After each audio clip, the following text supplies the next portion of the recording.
The August 11, 2026 annual meeting of the Tomball Legacy Technology Park Property Owners Association Board of Directors is called to order at 5:31 p.m. We can't hear you with all of that, too. I'm so sorry. My microphone appears not to have been installed. Hang tight while we solve our technical difficulties. Is that on purpose? Yeah. It makes you wonder. I can take a hint. Spirit signal. If y'all need me to talk louder, we all know I can. So I do have to let the audience know that when I was growing up, all the men in my family had shot too many guns without ear protection. So when I was a little bitty girl, I was told to speak up, speak up, speak up. So that is why I do tend to talk loud and my voice projects, because when you're told your entire childhood to speak up, you start speaking up. Okay, I'm gonna try it again. The August 11, 2026 annual meeting of the Tomball Business and Technology Park Property Owners Association Board of Directors is called to order at 3:32 p.m. 5:32. Thank you, Lisa. I'm Warren Bueller. I'm the managing agent from First Service Commercial for the Tomball Business and Technology Park, BOA. And we'll start off with the annual meeting. We do have a board meeting and an annual meeting. I see that we do have the end. Oh, sorry. I think we need to certify a quorum first. Do we need to certify a quorum first? For the annual meeting, yes. Yes, which said for me to call on Kelly to do that, but are you going to certify the quorum? We don't have a quorum. I think Matthew Nixon is the only member of the association that's here. I don't think there's anyone on Zoom. And so we need 54 votes to have a quorum for the annual meeting. We only have 25. So there is no annual meeting, but we do review last year's fiscal year end financial reports. Traditionally, we do that. So if we wanted to go to the next slide, it's actually the same thing happened last year. Those are the minutes, but there was not a quorum, so there was not a meeting. So we did review the financial reports from last year. And so there's no need to approve those minutes since we're not in a meeting right now. You can go to the next slide. The next slide is our balance sheet, and that is from the fiscal year end, September 30th. So the fiscal year is from October 1st to September 30th. And so we traditionally in annual meetings, we review how it ended last fiscal year. One of the things we go over is the bank accounts. So I'm not going to read every number on this page, but we did have 3,895 in the operating fund bank account last September 30th. We had accounts receivable, $882. All the assessments were paid, but those were administrative fees, late fees that were not paid. So that's actually a very good number to have such a low number of accounts receivable at a year end. The prepaid insurance, there's a reason that 2715 is because we do pay insurance on a calendar year. And so we had money that was already towards that, even though we were in a new end of fiscal year. So that counts as an asset. I'm not going to review the rest of the items on this page, but we'll move to the next page, the income statement, and we're not going to go line by line on this. Just want to give you an overview of the year-to-date actual. So if you go down the year-to-date actual column to total revenue, $95,530. I did want to point out above that the developer contribution of $48,568. And then so you see that makes up more than 50% of the revenue for Tomball last year. Let's go to the next page. I'm not going to go through these line by line expense items, but if you go to the next page, we go down the total expenses under the year-to-date actual column. It is $77,539. And so when you look at the income we received and the expenses, we had a net income gain of $15,992 for that fiscal year. And so that's the only thing I was going to go over, unless anyone has any questions on any of those line items. Okay, so we can go to the board meeting. So we can call the board meeting to order. And We do have Matthew here. Matthew is a board member and Lisa is a board member. So we currently only have 2 board members for the association, and there are 5 board members. So we do have 3 openings, and have been trying to recruit owners within the association unsuccessfully. Did send a letter out about it, send an email about it, and as I get phone calls and I try to recruit people, but sometimes it's hard in commercial associations to get anyone to volunteer. But with 2 board members, we do, even though there's 5 board members, we have 2 board members, and so it's a quorum because we have 100% of the board members that are on board. So we can conduct a board meeting today. So I'm going to make a note for the minutes that we do have a quorum with Matthew present. Okay. And so we'll call to order at let's see, 5:37. Okay. First thing on the agenda is ratified actions. Reason I had that on is in case the next fiscal year budget would be approved, but it hasn't been approved yet. So we are going to go over that today. And so the first thing to go for to review is the election of officers. So we had a president. We need to elect a president, and we need to elect secretary treasurer. Normally, you would have a vice president, you have some other directors, but we always need in an association to have a president and a secretary treasurer.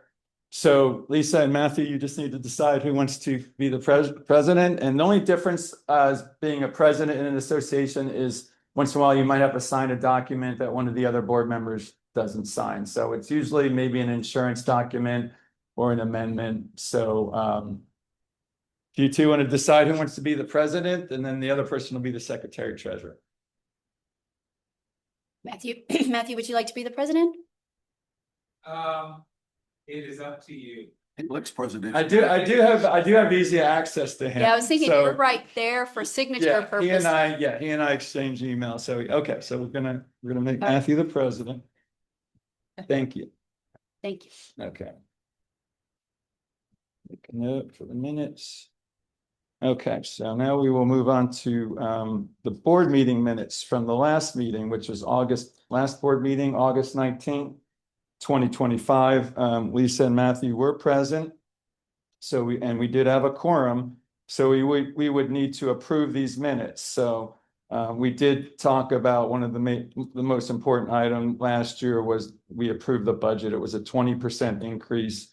And then we had some business items, landscaping, holiday decorations, tire marks on the street. Are there any changes to this, Matthew or Lisa? If not, we'll make a motion to approve the minutes. Motion. And second. Okay, so I'll get you. Look at that. It's already acting as president. Anywhere? I'm about. Actually, I'm sorry, the signature line's on this next page.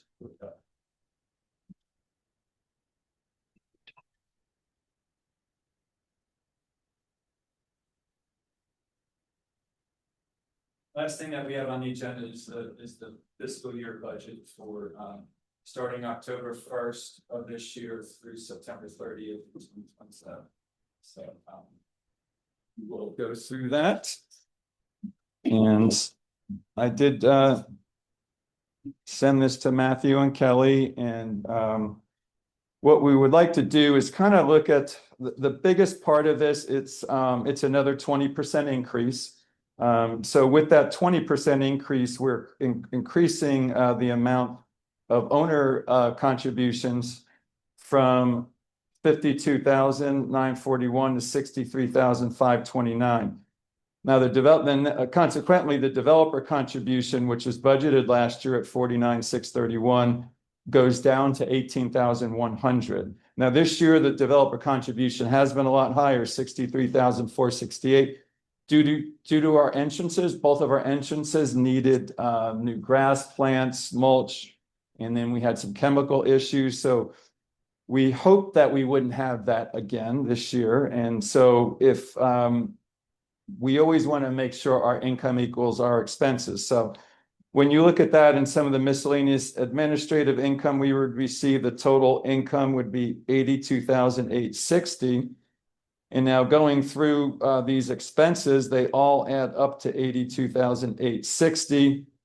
And so we have a balanced budget, and one of the items in here is insurance. So we do project a 20% increase on insurance. Management fee, which is my company First Service, we're requesting a 4% increase.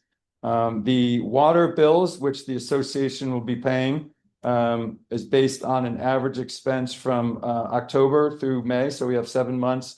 So we're projecting 16,800.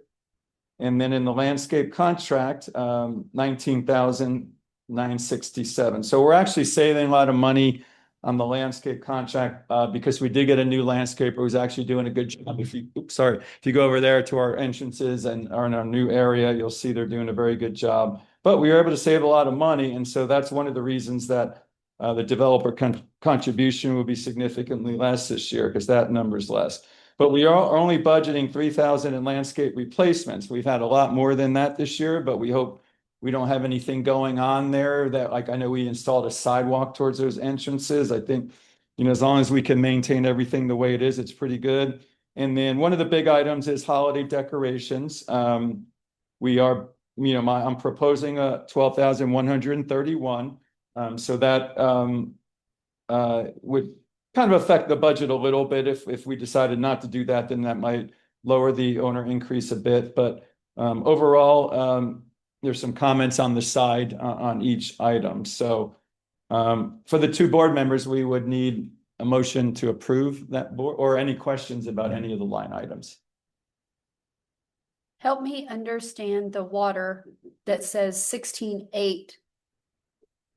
Okay, so But we basically, was it never budgeted? We have been paying it. The EDC's been paying it. So Okay, as we transfer and kind of taper off our developer contribution, we're trying Okay. to transition all of the costs over to the POA. So this year, the entire cost of the water will be transitioned over to the POA, and our developer contribution will be much less. okay, so included in that 63,468 of year-end projected 9/30/2026 essentially is something close to 16.8 for water.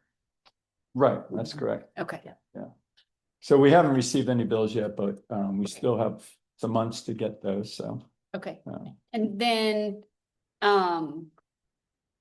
so what I feel like I heard you say when you were describing the way 25-26 went is that as there's expenses that are unforeseen, with a perfectly balanced budget that doesn't have any excess, is it always the developer that makes up the difference? Well, if there's money in the bank, then the developer wouldn't have to make up the difference. But when you're running out of funds, that's well, there could be a special assessment done. And so if there was a special assessment done, then there would be a vote. And so, or the association could take out a loan. So that's another option. But if you're in the middle of a fiscal year and you've collected all the annual assessments, the special assessment or a loan are the only two ways to avoid from a developer contribution. Okay. Yeah, and I don't think we would want to go the loan route. So what I was getting at was, do we have a mechanism to circle back with the Owners. property owners, to let them know of unforeseen expenses and say, our budget is now out of balance, and because what would ordinarily happen in the real world is you wouldn't have a developer that would just swoop in and give a whole bunch more. You would have to cut somewhere else, right? You'd have to say, okay, well, because we had $5,000 worth of landscaping irrigation repairs instead of 1,000, that 4,000 now has to come out of the holiday decorations. Right. Or you don't get the holiday or you don't get the holiday decorations, or you guys need it. If you really, really, really want the holiday decorations, then you need to have a special assessment among everybody for that $4,000. That's right. So my main question is I'm not saying we have to do it that way, but I'm just asking the question. Sure. That during the year, do we have a mechanism to bring that up with the property owners? Yeah, we'd have a meeting. We'd have a meeting. We'd call a meeting, and then there would be a vote at the meeting. And the meeting would look just like this? Yes. And it would be Matthew and I deciding? Probably, yeah. Well, maybe when they see special assessment, but they're not responding to any of the communication. I mean, I can certainly try to make some phone calls. I do talk to owners from time to time, but yeah, I Okay. think the bottom line was we'd have a meeting like this and you and Matthew would vote to do it. Yeah, I remember last year, we were talking about the Christmas the decorations, and they were gonna ask if they still Right. wanted them, but we still don't know. Well, I did do a survey and I didn't get any feedback. I think Matthew, you said you would think about it, but I don't know if you ever gave me. Christmas decorations dwindle by the minute. Well, I asked about because it was like $12,000. Right. I asked tenants if they minded and nobody responded. So if they don't mind, I don't. It's really, for them, they would probably want it because it doesn't come out of their pocket, but it comes out of the owner's pockets. So, They pay. they reimburse, so to speak. I got you. All right, yeah. So if they're fine with it, okay, got you.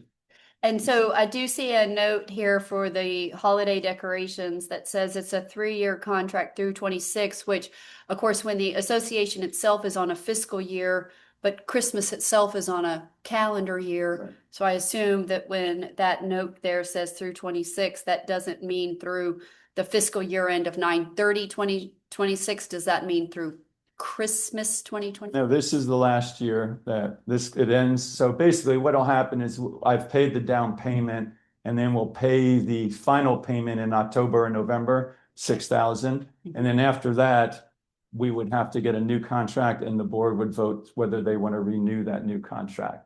But we're locked in to pay that last second second payment of this fiscal year. Mr. Bureau, I have a question. Yes. You mentioned your company was gonna be getting a 4% increase or Requesting, request. yes. Oh, So is it requesting? Because it says requested, then it also says per contract. So is it Oh. truly optional? Actually, not all contracts have it, and if I put it in there, I guess it's technically not optional, but if you guys, feel like it should be less than that, I'll just tell my boss it's in the contract, but they really feel like they'd rather have a lesser amount. And then what is the term of that contract? Who reviews that and renews that? We do. I think it's a year to year. PC staff does? Okay. Okay. Is that an automatic renewal? It Or is. it- Okay, Mhm. so where are we on it then? Time frame? I think it's I don't recall like it's like an annual thing, and so there's something in the contract that says 30 30 days within this time frame. Like let's just say it started in January, I don't recall. Maybe by December 1st, you would give us 30-day notice, something like that. And does the tenant agreements allow for special assessments? In other words, the lease agreements, is there a provision in there that you can go back and offer? Well, I feel like there's two things happening. So there's property owners, Right, which is who is actually paying this. The property owners very often have tenants. But the tenants don't get to decide, right? Isn't that right, Matthew? It's just whatever the property owners have to pay gets passed on. Yeah. So it would be only the property owners voting or deciding on a special assessment. Yes. Correct. And the tenants know about this. Okay. And they know that they get the tenant, and didn't tell them for this meeting, but I certainly told people in the past, Yeah, you want to play a role. right. Hard to make a decision with people that don't respond and aren't here, isn't it? Yep.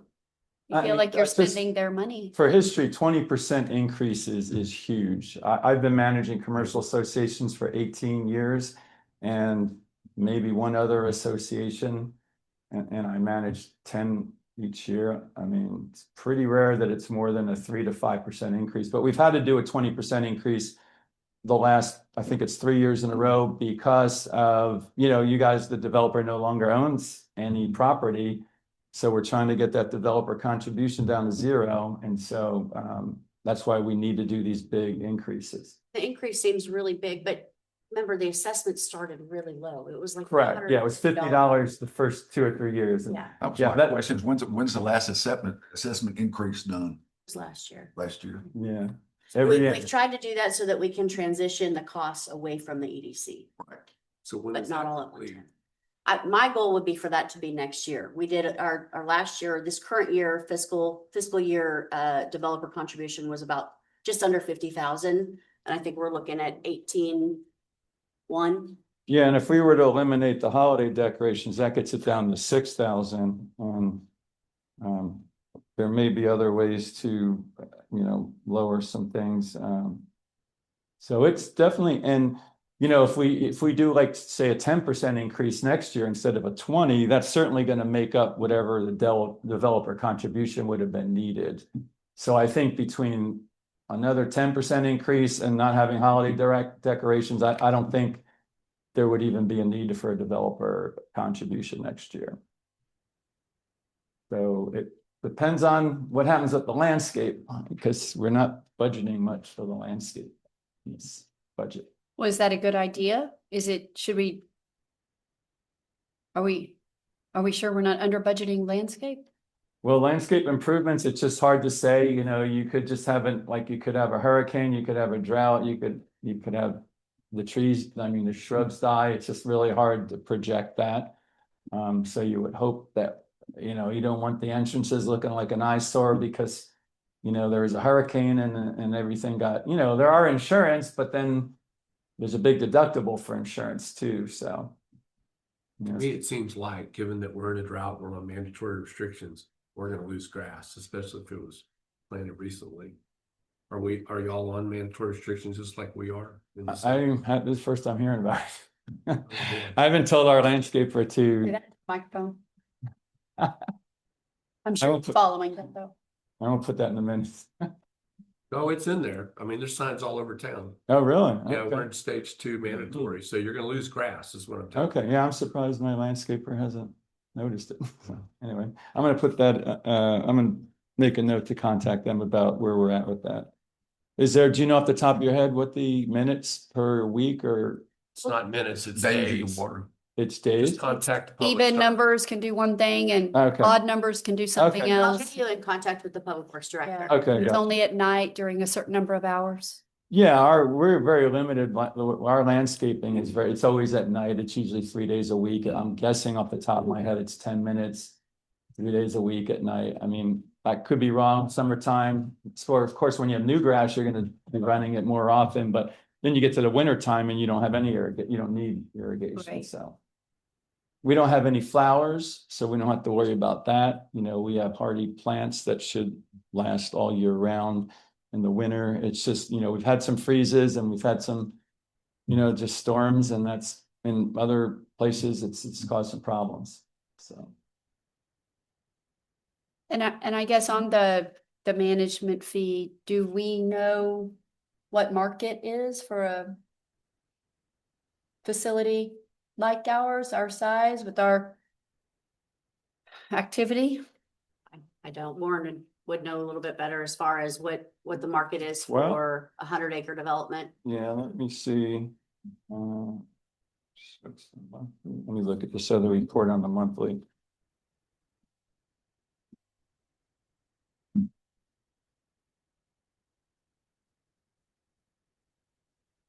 About 17%, so it looks like. What, 17% of the. 17, right? Yeah.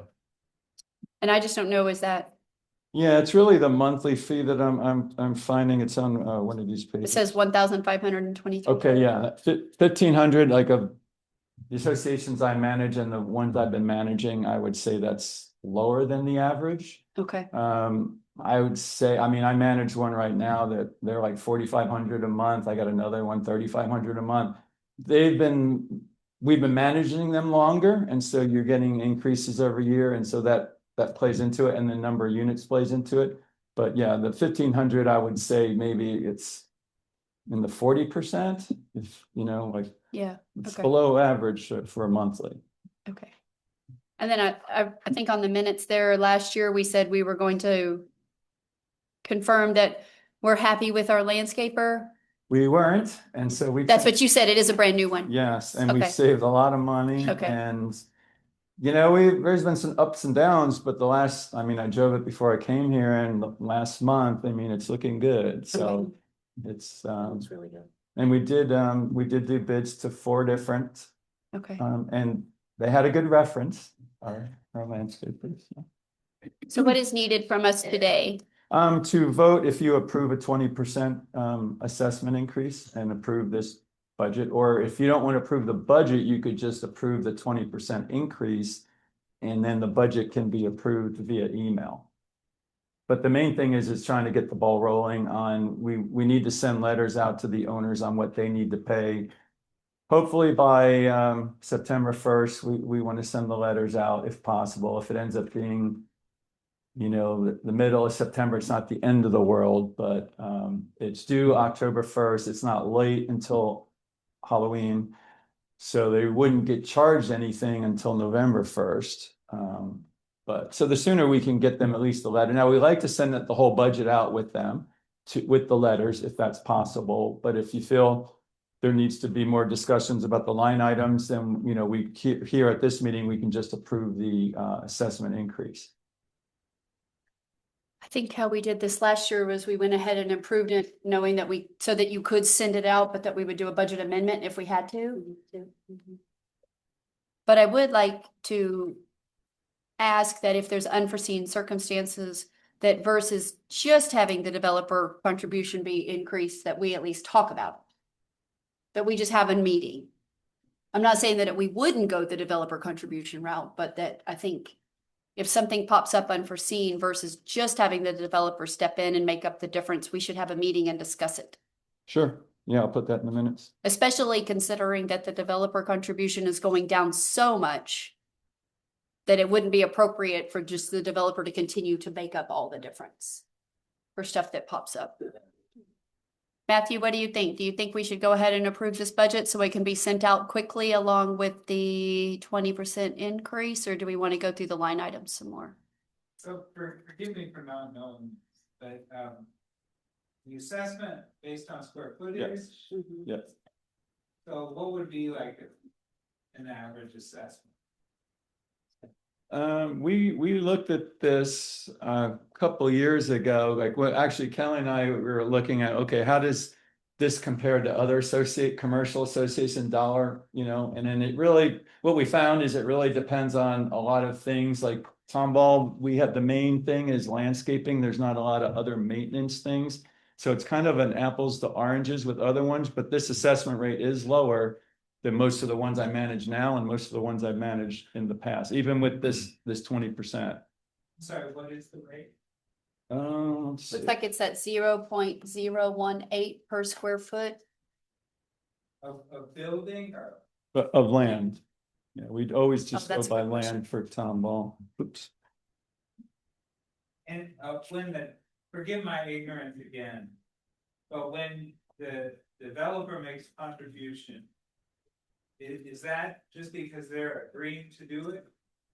Or is there some governing document? The governing documents, yes, have developer contributions, but the developer has sold all of the properties. It's been over a year, right? Yes. So now the developer is really doing it to be nice. I mean, Sure. a lot of developers I've dealt with, they're not always doing contributions years after they've sold all their units. But they're involved with the business part.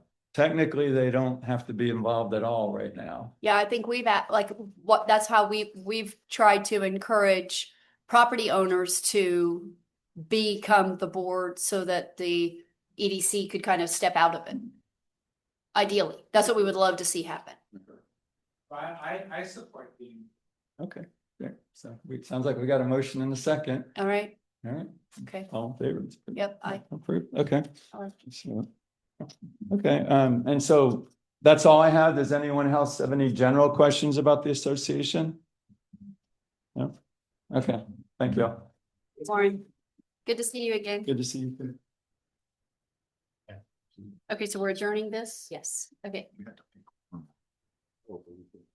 This board or this board? Okay, Matthew, do you want to make a motion to adjourn this meeting? I move we adjourn. Okay, second, all those in favor? Aye. Okay, we're adjourning this at 6:00 PM. All right, thank you so much for coming, Matthew. Always good to see you. Good to see you all. Thank you. All right, Then we move right into the next one. Okay. The August 11, 2026 regular meeting of the Tomball Economic Development Corporation Board of Directors is called to order at 6:01 p.m. At this time, we invite you to join in our opening ceremony. Secretary Hall will lead us in the invocation, and Kelly Violet will lead us in the Pledge of Allegiance to both flags. Dear Heavenly Father, just please be with us tonight to help guide us and direct us on those decisions we make. Help us to do it with a good heart and a good emphasis on what we need for our city and what's in our total best interest and not self-serving. We must all there we pray. Amen. Amen. Is there any pledge to the US flag? I pledge allegiance to the flag of the United States of America and to the republic for which it stands, one nation under God, indivisible, with liberty and justice for all. And now the Texas flag. Honor the Texas flag. I pledge allegiance to thee, Texas, one state under God, one and indivisible. Thank you. At this time, anyone who would like to do so will be allowed to speak on any matter other than personnel matters or matters under litigation for a length of time not to exceed 3 minutes. No board discussion or action may take place on a matter until such matter has been placed on an open meeting agenda and posted in accordance with the law. And with no objection from the board, that means that we would please like no profane, vulgar, or abusive language, and personal attacks are not going to be tolerated. Please state your name and address for the record. Do we have anybody? We do have somebody signed up, Lisa Daniels. Okay. Good evening. State your name and address, please. Lisa Daniels, 403 F Street in Tomball, Texas. I actually live right behind Fellowship Hall of the Legacy Square project at the corner of North Oak and Epps. I did want to make a public comment regarding the presentation on the parking from last week when TEDC did present to City Council. I would like to say that I thought it was a very positive discussion. I was very happy to see that the doors all opened up conversationally. I felt like people were listening to each other and you were listening to the community about our concerns about that parking, especially on Cherry Street with the pedestrian walkway between the extension from North Oak through the residential area. One thing I would like to invite you all, not only all of you on TEDC, but also City Council, to please come and walk that area. You're welcome to park in my driveway. You're welcome to park on my grass. I know you can drive by and you can stand at Legacy Square and look down the street, but to actually physically walk that space from North Oak, crossing Epps Street, through the grassy area, and envision 200 plus people at the same time leaving a venue, walking there, I think it's a different experience. When I saw the architectural renderings, they were not to scale, and I know they were just renderings in a conceptual drawing, but I would like you to take that and just think about it, think about the community, and just take that walk down there. Also, you know, I'd just like to say that, you know, the easements are pretty tight. Actually, if you walk North Oak at the corner of Epps and North Oak, where my property is, where my wrought iron fencing is actually the end of my property line. So the city owns 12 feet there and 12 feet on the other side. So should somewhere down the road, they decide that they want to extend sidewalks, roadways, crossways, it's going to be, those are zero lot lines almost, not quite zero, but very close. So just please, I invite you to just kind of take that walk and see what you think about it. I appreciate your time. Thank you so much. I look forward to the future. Thank you. Thank you. Is there anybody else who might not have signed up to speak, but would like to speak for 3 minutes on any matter? No? Okay. Then I'm going to close the public comments. Reports and announcements by the EDC staff. Tiffany. Yes, so first up, we have scheduled the 2026 Outlook Luncheon for Thursday, October 22nd. We are pleased to have Danny Rice, which is the president of Colliers, joining us as our featured speaker. We will be sending out a calendar invitation to all the board members later this week, and we hope you will be able to join us. We'll move to the next. I want to give you a brief update on the Summer Youth Employment Program. As you know, this past month, we conducted site visits to many of our participating businesses through this program. Through bringing some of our marketing and communication elements in-house, I asked John to compile a short video that talks and shows the experience that the businesses and the interns have. This is a different video than what Moffett Productions produces for us. They are still producing that. You will most likely have that by the next board meeting, but this just shows, one, the talents that we now have in-house, but also I feel like every year I sit here and get to be all mushy and tell you how wonderful this program is and what we heard in the field. But now I'm excited to say that we can just show you that because he was able to go with us to the site visit. So you'll see on the screen, this is just one of the quotes from the interns as they are wrapping up their summer. So this experience has truly solidified what I want to study and pursue in the future. I couldn't think of a better quote to start this report. But again, if you'll go ahead and roll into the video. So now they're able to expose a certain thing, a certain area. So while you're doing this, it gave him a basic foundation of manufacturing works.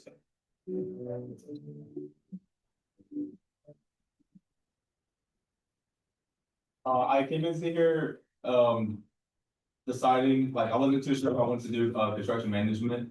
But now like that, I've actually got a more hands-on experience with it. It's definitely something that I would like to do in the future and like study more in college.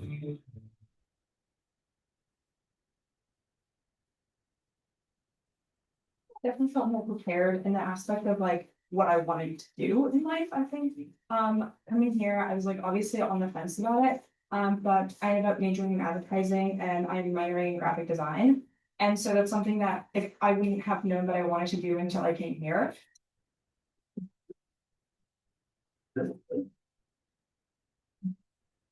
Daniela was so independent and capable and had skills that none of us on the team even had. We were learning from you the whole time you were here. And you can't teach that. We can teach you the basic skill, but it's great to see that they've got that you actually.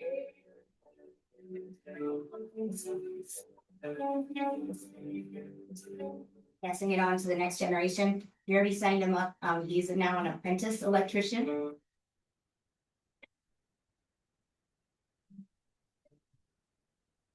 So to be able to have a patient come in with pain and letting them walk out without is amazing. You know, they show a lot of gratitude towards that. They're always saying thank you. You did an amazing job. I would definitely, my one statement, I wouldn't trade for the world. I would do it again and again. And I would recommend anyone Be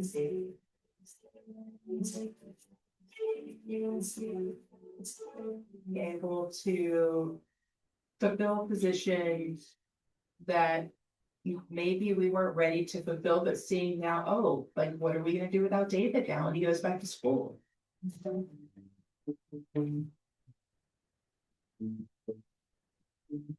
knew we were gonna have to teach them a lot. We just didn't expect they were, also gonna teach us a little bit of a mirror into our own process and the way we do things and the way we go about our work. And so having that kind of fresh energy, fresh perspective for me has been really the highlight.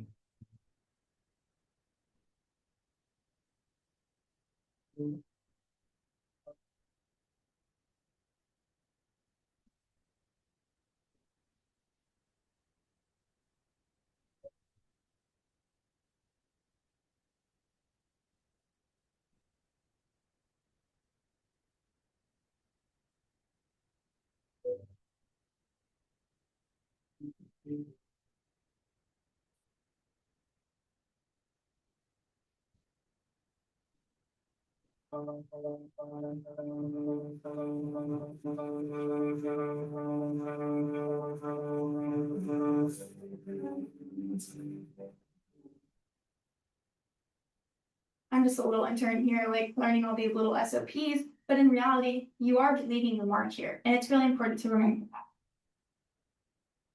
that. So I think this is just a really good glimpse of being able to capture the impact that SYEP has not only on the businesses, but the interns. And, you know, selfishly, we always get to experience it because we're the ones going to the site visit. And so I'm excited to be able to bring that back to the board so you can kind of hear from them. Of course, we have the overall video coming that is always anticipated and well received, but you can't capture as many as we did on the site visit. So I'm excited to bring that to you. I do want to just briefly mention that we are in the process of closing out several of the grants for SYEP. And to follow up on our discussion from last month, we have sent a survey out to the businesses that are closing out to ask them how best to further sustain this program. That, you know, is that, you know, matching partnerships? Is it corporate sponsorship? Is it grant funding? All of the different options. But as I mentioned last month, we won't have that in time for today's meeting. But as the rest of the participating businesses close out their grant, I will be bringing that information back with obviously a structure as we get prepared for the 27 SYEP year. So happy to answer any questions anybody has on SYEP. Good job.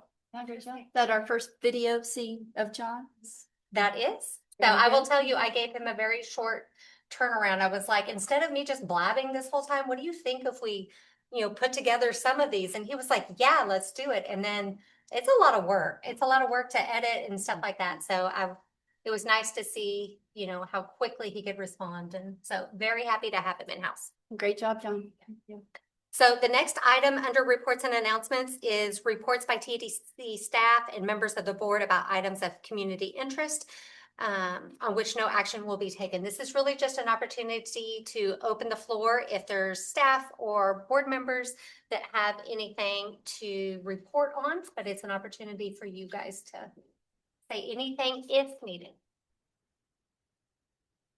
But if not, we're ready to move forward. Anybody do anything in the last month you want to announce about? Spencer. Perfect. Very good. Okay, item F. Somehow my thing seems to have timed out, or I probably did something. User error, I'm sure. Okay, approval of the minutes for the following meetings. The regular Tomball EDC meeting of July 14th. Is the only one that we're approving tonight. Did anybody have any changes that they would like made to those minutes? Okay, so if we don't have any changes to be made, then do we have a motion to approve the minutes of July 14th? Motion. Second. Any comments or questions? All right, then we'll call for the vote. All those in favor, please say aye. Aye. Any opposed? Motion carries unanimously.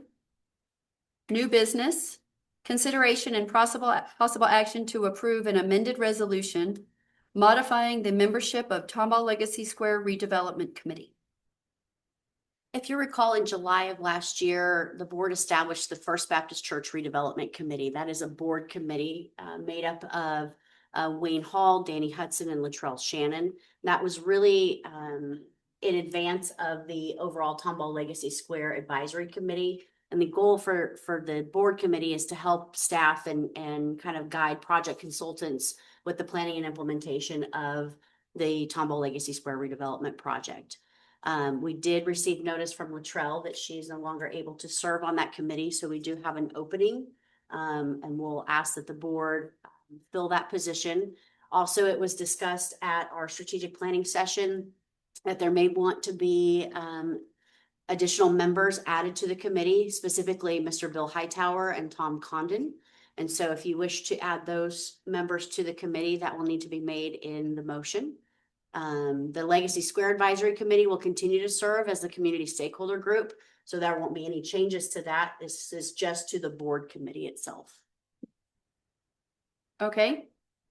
Do we have a motion to, I guess, well, I hate to read this out. Do we, Does somebody want to make it a motion on modifying the membership of the Tomball Legacy Square redevelopment committee?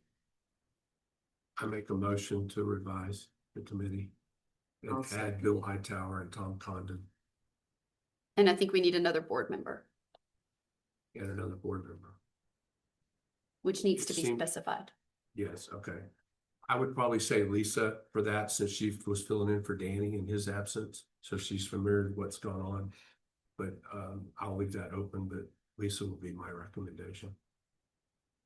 I'll second that, Lisa. You had the motion, right? Maureen? Yes, ma'am. Okay. Okay, so now we will discuss it. Floor is now open for any and all comments or questions.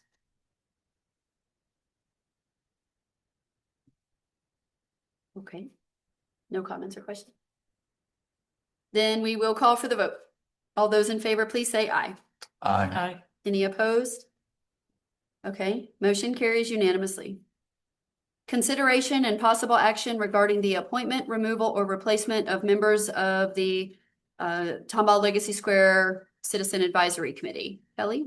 The Citizen Advisory Committee was first developed or put in place in November of last year. If you recall, there was 1 year and 2 year appointments. So November of this year will be the reappointments or new appointments for those 1 year terms. So be thinking about that.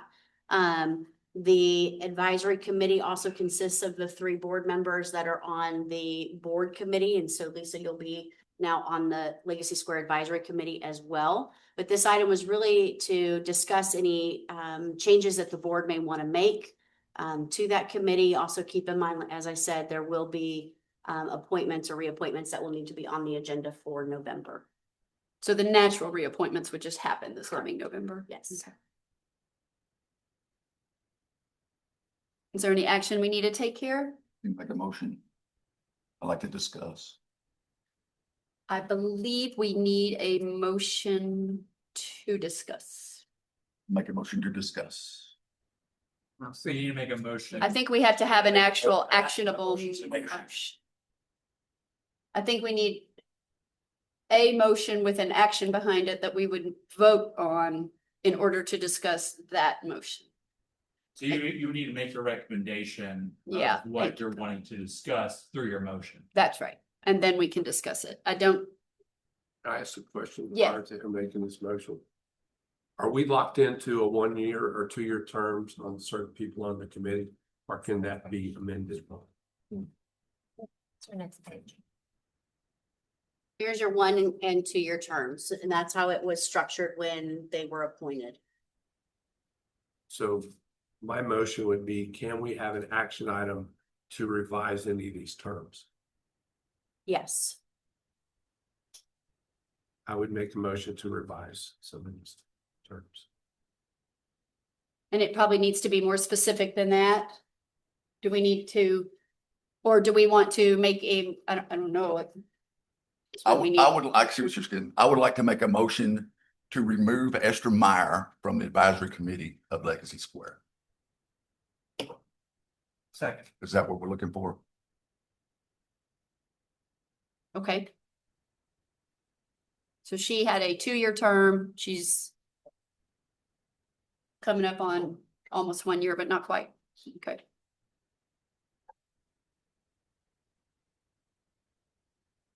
So now we need a second to discuss. Seconded. Cody seconded it. Discussing. Yep. Okay, I'm gonna speak very frankly tonight. And I apologize if I offend someone I'll apologize in advance if I offend someone, but coming up in September, I've been on this board for 2 years. And I've been reappointed, and I think my term will expire in 2028. And we're still deciding what to do on it Legacy Square. Now, granted, some things have been done in preparation that we've done for our due diligence to see what we're going to do with it. And if I may, I'd like to read them out so I can put it in the record what we've actually accomplished in the past year. Before that, April 2023, we bought the church campus with 4.6 acres. From 23 to 25, the campus was leased back to the church while their new building was being constructed. May of 2025, Studio Red and AIG Engineering were hired for schematics and a parking survey. October of 25, a feasibility study was done by Web Management, was ordered. November of 2025, a 12-member advisory committee was established. They've had 5 to 6 meetings. We've had workshops, several EDC board meetings. We've had city council participation. We formulated a brand new website specifically for Legacy Square, et cetera, et cetera, et cetera. Yet here we are still 2 years after I came on this board, and we're no closer to nailing down what the venue is going to be for Legacy Square. I've made no bones about this. I'm very frustrated by how long this is taking. And I can see and hear the community itself is getting very frustrated, where there's even anger out there now. After our last meeting, I heard every one of those people speak. They're mad. It's taking too long, and we still don't know what the venue is going to be on this thing. Is it going to be a music venue, a new community center, City Hall's new headquarters, Arts and Crafts Teaching Center, or the brand new one that's out of a makerspace? It just keeps rolling and rolling and rolling and rolling. You know, who's driving this bus? What are we doing? In my opinion, all this is my opinion, the EDC management and EDC board, we've gone to great lengths to keep the public not only informed, but engaged in a process to determine not only the highest best use of the property while meeting EDC's guidelines. Yet here we are in the middle of a big mess. This project has such a negative atmosphere about it now. It's kind of sucking the life out of it, you know, even with the anger that's popping up now. And I understand it. I mean, I understand why the community is so attached to this, and I applaud their participation in coming to the meetings and voicing their concerns. Appreciate your comments tonight. But what should be an exciting project for the future of Tomball, it's not that anymore. Now it's tearing people apart. It's tearing the community apart. It's exactly opposite of what we're trying to do up here. The EDC has spent and is still spending funds, a considerable amount of money on this project. And it could increase to over $10 million. And that's not even a concrete number, because we still don't know exactly what the venue is going to be after all this time. With all that said, I plan on, for our next meeting, I want to ask if we can put on the agenda that we consider putting Legacy Square, all of its land, and all of its buildings up for sale. I'm convinced, and this is surprising the whole board, I'm sure. I'm convinced that the EDC can find a much better way to spend these tax dollars to bring in new businesses and to bring in new jobs, and the sales tax that's associated with that avenue. I don't see how this project, music venue, fellowship hall, maker space, whatever you want to call it, I don't see how it's going to be a significant contributor to Tomball's sales tax and job numbers by what we're looking at doing, especially with the millions it's going to take to get this project done. If you look at it just from a financial aspect, these buildings are almost 40 years old, and for the past probably 5 or 6 years have barely been maintained. So I had the opportunity to walk the property with Wayne and Lisa and a representative from Paradigm Construction. We're going to spend millions, no matter what the venue is, just rehabbing these old buildings. The wirings, everything's done. We're going to spend a fortune trying to keep these buildings intact. So I'm of the opinion now, we can go do another office park somewhere, South Live Oak, put in buildings, have them fill up, have the success that we had with our other business park that we had the meeting on earlier, get all of our money back, increase our coffers, bring in sales tax, bring in jobs, sell it to a developer. There's no worries about flooding. There's no worries about trees getting cut down. There's no worries about more concrete, no parking lots, no trees are getting destroyed. Developer can buy it, put in single family housing, which I think it's zoned for. But you can say bye-bye to both those churches, because they're going to rip all that down and bulldoze it in order to make money. Again, all my personal opinion from what I've seen, what I've heard, and what I've listened to since I've been here for almost 2 years.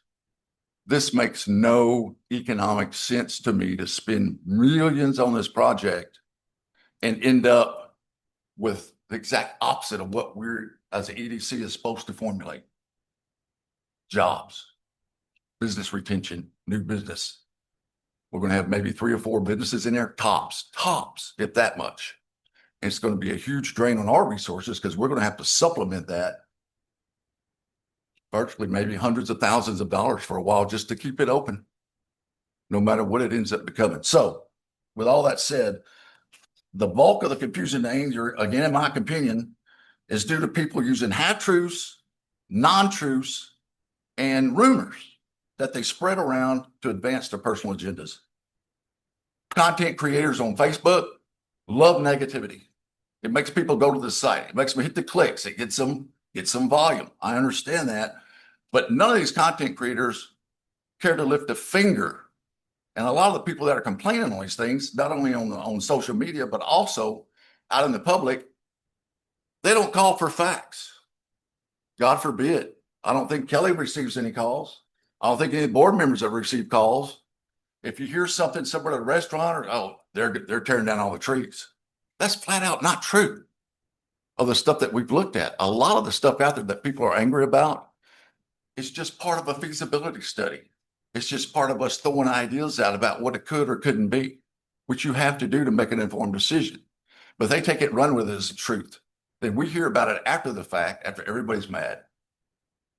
It's not conducive to what we're trying to create. So along these same lines, I go for all this because what's on the table for a motion right now. We have an actual member of the advisory committee that has broken a social media policy that she signed voluntarily. Not once, not twice, but 3 times now. 3 times. The first time she was reprimanded in writing not to do it again. So to me, that's a blatant disregard of the rules. I don't know how far to go with this, but her husband stood at that podium last meeting. Her and her husband stood at that podium last meeting and said these meetings are all private, that we don't allow citizens in there anymore. What he neglected to tell, the half-truth that was told, was that, yes, I personally said he was not allowed into that meeting. And the reason I said that, because he was secretly caught taping a previous meeting. While in Texas, that may not be illegal, but in my opinion, it's in bad form and it's extremely non-professional. I didn't appreciate it. And I'm sure the other members of the committee, when they found out, didn't appreciate it either.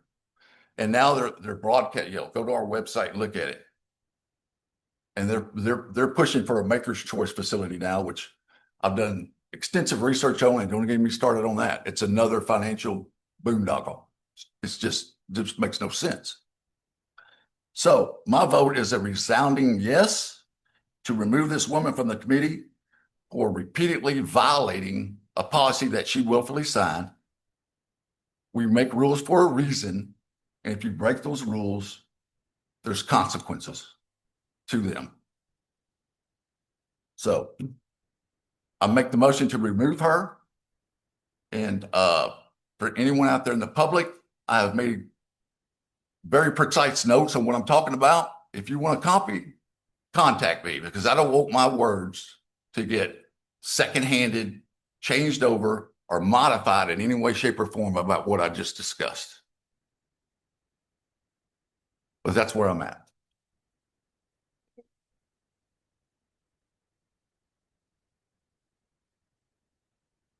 Any other thoughts or comments? I'll just say, I think, I totally agree, Danny, and I'm inclined to vote yes as well. I will say the social media with this motion and action, I think the social media discourse, negative discourse, will only become worse now. And that's not to distract anybody from making the decision. It's just something that I think we all need to consider, or not consider, just be mindful of. Sure.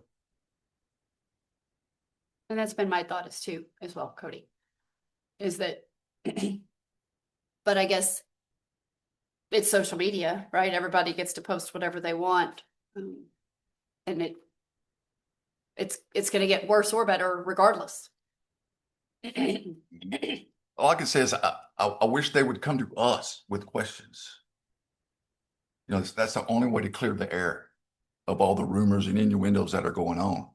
But I don't appreciate my personal character being attacked in a social media situation or out in public. I don't care for it at all, especially when we can't respond to the comments that they make when they come up here. At some point in time, somebody's got to put an end to the nonsense. And what she's doing is complete and total nonsense. It's pushing an agenda. It's just not right.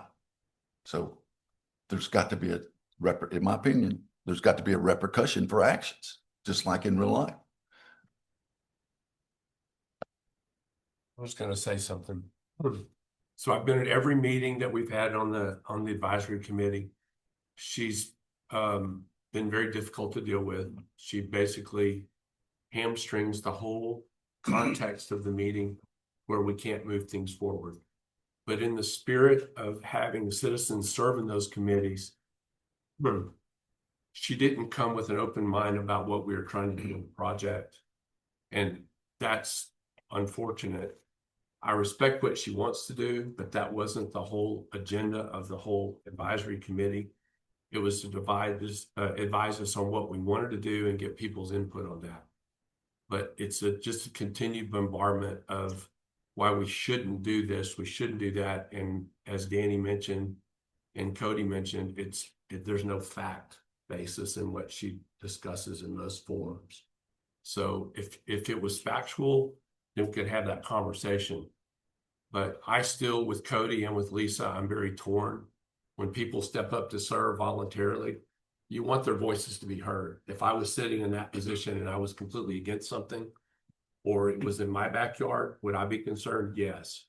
But we just need to deal with the facts, and we can't really get her to that point. So that's kind of where I am. I mean, I respect their right to not want the project 100%. And part of me is really in appreciation of their fervor for it. I mean, they're going all out. It's not the proper way to do it. You can't contest something without using facts and hold any bearing to it. To me, this is a character call on this board to do what we say we're going to do. Why do we have her sign the policy if we're just going to go, and it's going to cause more problems? I'm prepared for more problems. Yeah. And I know we solve problems. The city just adopted a similar social media policy for all the rest of the boards and commissions across the board. And I, this being I guess the first board that adopted a social media policy, and it's been signed, and I guess the board technically could have made a change with that advisory committee up on the first violation of the social media policy, which is very clear. And we had our lawyers review the policy and then look at all the posts and to determine if it did violate the policy or not. And the conclusion was that it did. And so we let her know in writing as a board that she had violated the policy and that we needed her to please stop, and said, if you continue to violate the social media policy, then we will have to make a change. But here we are. It continues. Yeah, as recently as a couple of days ago. Right. Yeah, it's just super unfortunate because we want all the voices. It is unfortunate, but how many times does she have to blow that policy before something happens? Yeah. And I guess that the city may end up faced with the same dilemma, because we will not be stopping the voice on social media by any means. We will just be saying that you don't get to serve on this committee if that's going to be the course of action, is what we would be saying today, because we certainly can't stop anybody from what they say on social media. And like Cody said, I'm sure it will be even more negative. And I just don't think we engage in it, but if the productive conversations happens in person on those advisory committees, then we want the people that can have productive conversations in those meetings. Mm-hmm. One more comment. Danny hit on something. And I think when we had the large turnout for our meeting and Lisa had to go to the podium, we had to kind of go down the list of what was true and what was untrue. The thing that I ended that meeting with was, if we turn this over to a developer, we are going to lose control of what's going to happen on that site. So it could be a 3-story apartment complex. It could be another urgent care center. It could be single family apartments. We're going to completely lose control of it. That's my concern if we don't do something on our own there. There's a lot of money to be spent, but do we really want to turn that over to a retail space unless we really study it? Retail traffic, the parking situation is going to be more difficult with retail, requires more parking spots, I believe, is what we've determined, because the ratios go kind of out of kilter. It's not a 4-to-1 person per parking spot anymore. So there's a whole lot of things to consider, and we think there's outrage now. And what we're trying to do, we do need to have a venue that's going to support tax dollars within our community. And a lot of nonprofit and educational things are just going to end up having to be subsidized by grants, other means that we don't have. So then we actually have to go out and become a fundraising group in order to do those kind of things. And that's really not in our DNA either. So the rub is, where's the line? Where's the line need to be? Is it partial use, which Bill Hightower has brought up many times, where we do the museum, the venture, and we do the auditorium, possibly an auditorium, and do part of it as retail to kind of split the hair there? You know, what's the best use of that? Because there has to be a revenue stream. If we don't have a revenue stream there, we don't have the budget to continue to operate that at a deficit. Just the maintenance alone is pretty high on that. So that's all I was going to add. And I agree that the EDC will lose control of what goes in there, but the city of Tomball will not. Not in a million years do I see planning and zoning approving apartments or anything of that nature in that spot. And if they did, I doubt they would make it past city council after that. So we as a board would lose control, but the city would not. And I can see single family homes going in there, which is what it's zoned for. Whatever ends up transpiring on this, you're still looking at keeping the chapel and the main sanctuary, spending millions just to bring those properties up to code before you even facelift them to what your venue ends up going to be. And as a board, are we willing to spend millions of dollars on something that's going to be limited in the amount of jobs and sales tax that it can produce? Will we ever get the bang for our buck, as I guess is what I'm saying? I feel like we should get back to the motion. I do too.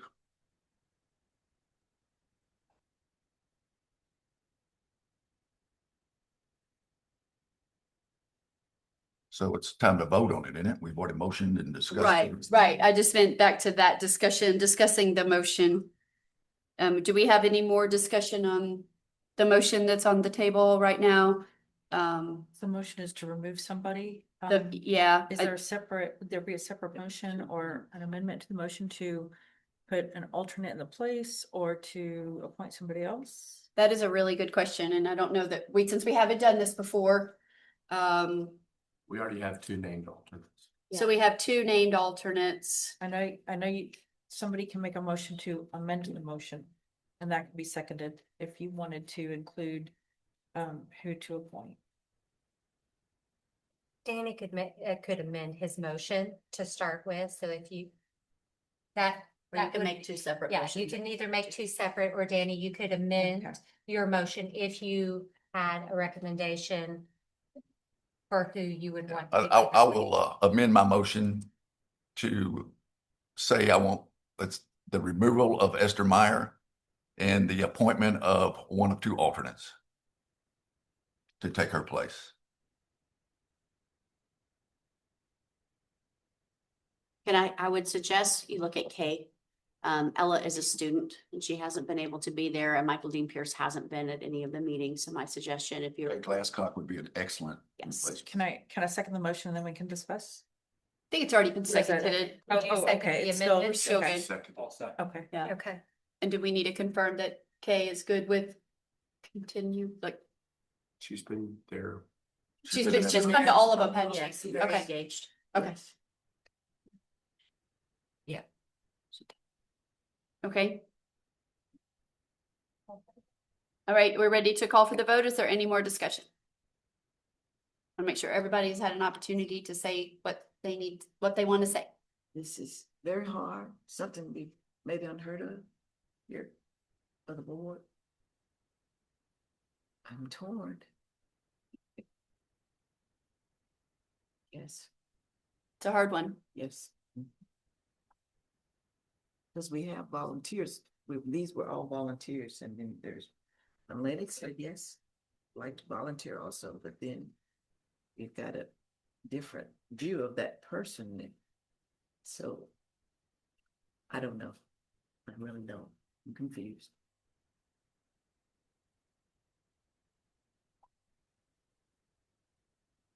Well, in my mind, it needs to not be personal at all. And it needs to not even be as much about what happens in the meetings, and it needs to purely be black and white based on a policy. It's just like speeding in a car, right? If you're going over the speed limit, you're going over the speed limit. And you can get a ticket for it. And to me, that's how it needs to be looked at, is you've either adhered to the social media policy or you have violated the social media policy Repeatedly. repeatedly.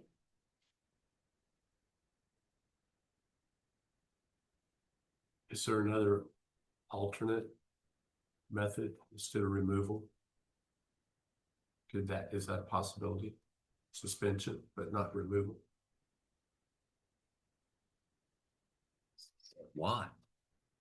There is. I'm asking. Yeah, because I think the way the letter was written, it said if you continue to violate the social media policy, the board may decide. It didn't say will, it said may. So yeah.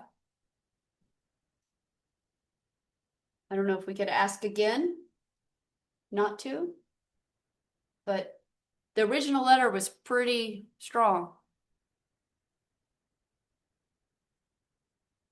And the city's going to be faced with this too, perhaps. I hope not. I hope not.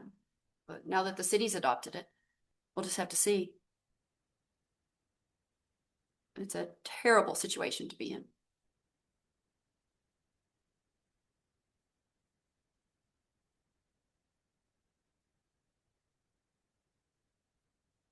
Okay, we call for the vote? All right, we call for the vote. All those in favor, please say aye. Aye. Any opposed? Opposed.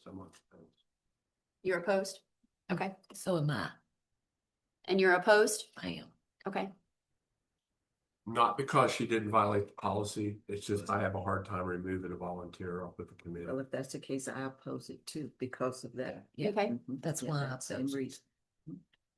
I come from the old school here at Tomball, where at times we had hard times getting people to volunteer for anything. I had to serve on 2 or 3 different boards and committees at one time because we could not get people to volunteer. We've got them here now and then, maybe because one needs a hand slapped a little bit harder than others, you know, that's what I'm dealing with here. Okay.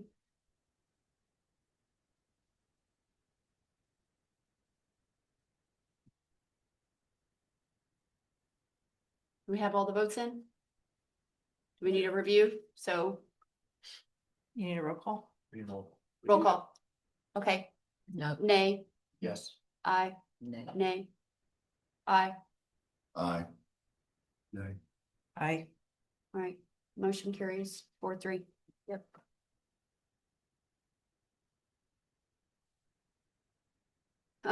Okay, consideration and possible action by Tomball EDC to approve out-of-state travel for fiscal year 26-27 for EDC staff to attend conferences and trainings for professional and business development purposes. This item is requesting board approval for out-of-state travel for the TDC staff during the 26-27 fiscal year for professional and development and business development purposes. The proposed travel is included in the fiscal year 26-27 budget and includes the IEDC annual conference in New Orleans. In October, we were also invited to participate with the Greater Houston Partnership Regional Delegation to the RE Conference in Las Vegas in November and the IEDC Leadership Summit in Washington, D.C. in February. I have placed additional information at your seats regarding the Greater Houston Partnership Regional Delegation. This is a business development opportunity that allows us to participate alongside our regional partners and engage directly with companies and industry representatives at RE+. The focus of the delegation also aligns with industries identified within our target industry strategy, making this a very intentional business development and recruitment opportunity for the TEDC. The IDC conferences are focused primarily on professional development, economic development, best practices, emerging trends, and networking with peer communities. They also provide continuing education opportunities, including credits towards and maintaining our CFD designation. All of this travel is included within the proposed budget, and staff is requesting board approval. This is an item that comes before you each year at budget time to align. Happy to answer any questions regarding any of the travel or take a deeper dive into the RE conference. All right, is there a motion to approve out-of-state travel for fiscal year 26-27 for the EDC staff? Making the motion does not indicate your approval of it. It just means you want to discuss it.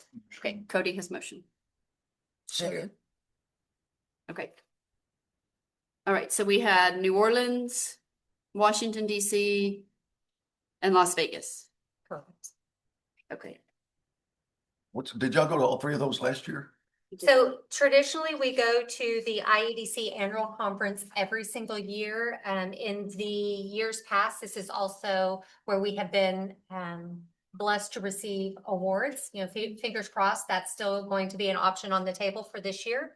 I will say, when you look at professional development or keeping our CFD designation for Kelly and I, that traditionally spans in like a 3-year increment. We have to recertify every 3rd year, because they work on a calendar year versus, you know, our traditional year of October 1. Our travel tends to be front loaded the first 2 years. So if you follow our budget, our travel is more intensive. The first year we're recertifying, 2nd year and 3rd year kind of tapers off a little bit, which is consistent with what you see in the budget tonight. So the Leadership Summit, if you go back a couple years ago, that is another conference that we used at Washington, D.C. to regain more credits towards our CFD. The renewable energy, that one, there is not CUs given to that. That is one in alignment with what was discussed at the strategic work plan. And I will tell you, I've been here 18 years and we have never personally been invited by the Greater Houston Partnership to take place on a trade show like this, because of the overwhelming support both from Imperial Star Solar, Amoresco, the solar industry in general in this area. We were viewed as a high target area. So That's the only one I had a question on, was this one in Vegas with the. Unfortunately, we don't choose the location. I'm not, it's not because it's in Vegas, but It rotates around and it just happens to be in Vegas this time. Well, to be perfectly clear, I've never followed the RE+. That one might be held in Vegas every single year. I will tell you, when I spoke to, it happened that I had a site visit with Imperial Star Solar this past week. It's been a blur. Sorry. This past week, and I asked them their opinion on this show, and they hands down said this is the largest of this industry. We will be there, and that is where decisions are made. And they had nothing but good praises about that show. So to know if it moves around, I did not ask Greater Houston Partnership that specific question. The IEDC conferences that you see listed do, however, move around. Every single year they're in a different location. I will say the Leadership Summit seems to always land in DC. Now, we're not wanting to become a big renewable energy No. hub Nope. at all, right? I feel like going to a renewable energy trade show doesn't do a lot for us necessarily, but is it important that we accept this invitation from the Greater Houston Partnership, from the, if you get invited to somebody's birthday party and you don't go, then you don't get invited next year? So is that more what's happening here? Yes. That we need to take advantage of the opportunity to attend something with the Greater Houston Partnership so that we then get asked to Yeah. things that apply to us more, maybe? Absolutely. Being invited to the table, in my opinion, is huge. Like Okay. that's not the norm. And And so when you have a chance to have a seat at the table, because you that's take the it. chamber. So if everybody doesn't know, the city of Houston doesn't have an organization called a Chamber of Commerce anymore. They named themselves the Greater Houston Partnership some years back. And so they are the Houston Chamber of Commerce. And as Tiff said, I mean, we've never been invited to go on one of their delegations. They go on delegations all over the world. This one, they specifically reached out to us because of Imperial Star Solar, and they want that representation at their booth. Okay. And then the Greater Houston Partnership, of course, we don't want to be Houston either, right? We want to be Tomball. Mhm. But is there benefits to having them aligned with us? is there benefits of? Well, like, is it important that the Tomball EDC be connected with and friendly and coordinating with the Absolutely. Greater Houston Absolutely. Partnership? I mean, most of our, I don't want to say most, a good majority of our leads come through Greater Houston Partnership. Okay, And if you think about it, yes, we don't have a ton of land left, but we've got the interchange 249, that phase 2 is under construction and going up. So there's a lot of space left to be filled. And those are hours that you get essentially, as Kelly mentioned, like with a site selector, if you look at Greater Houston Partnership as the people helping do the deals, when we have to be very intentional with the land that we have left, I think that's a great place to be in meeting with Greater Houston Partnership.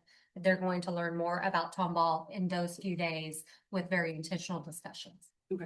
So just to be clear though, are you working with the Houston Partnership and their booth? Their Yes. booth, Are you walking the floor to strum up businesses to Both. come? and a little bit of both, It's both. because you would And have you're getting scheduled time. EDC out, your hours. No, there's No. no Nothing continuing there. No, education this hours. is not CUs. This would be just business development.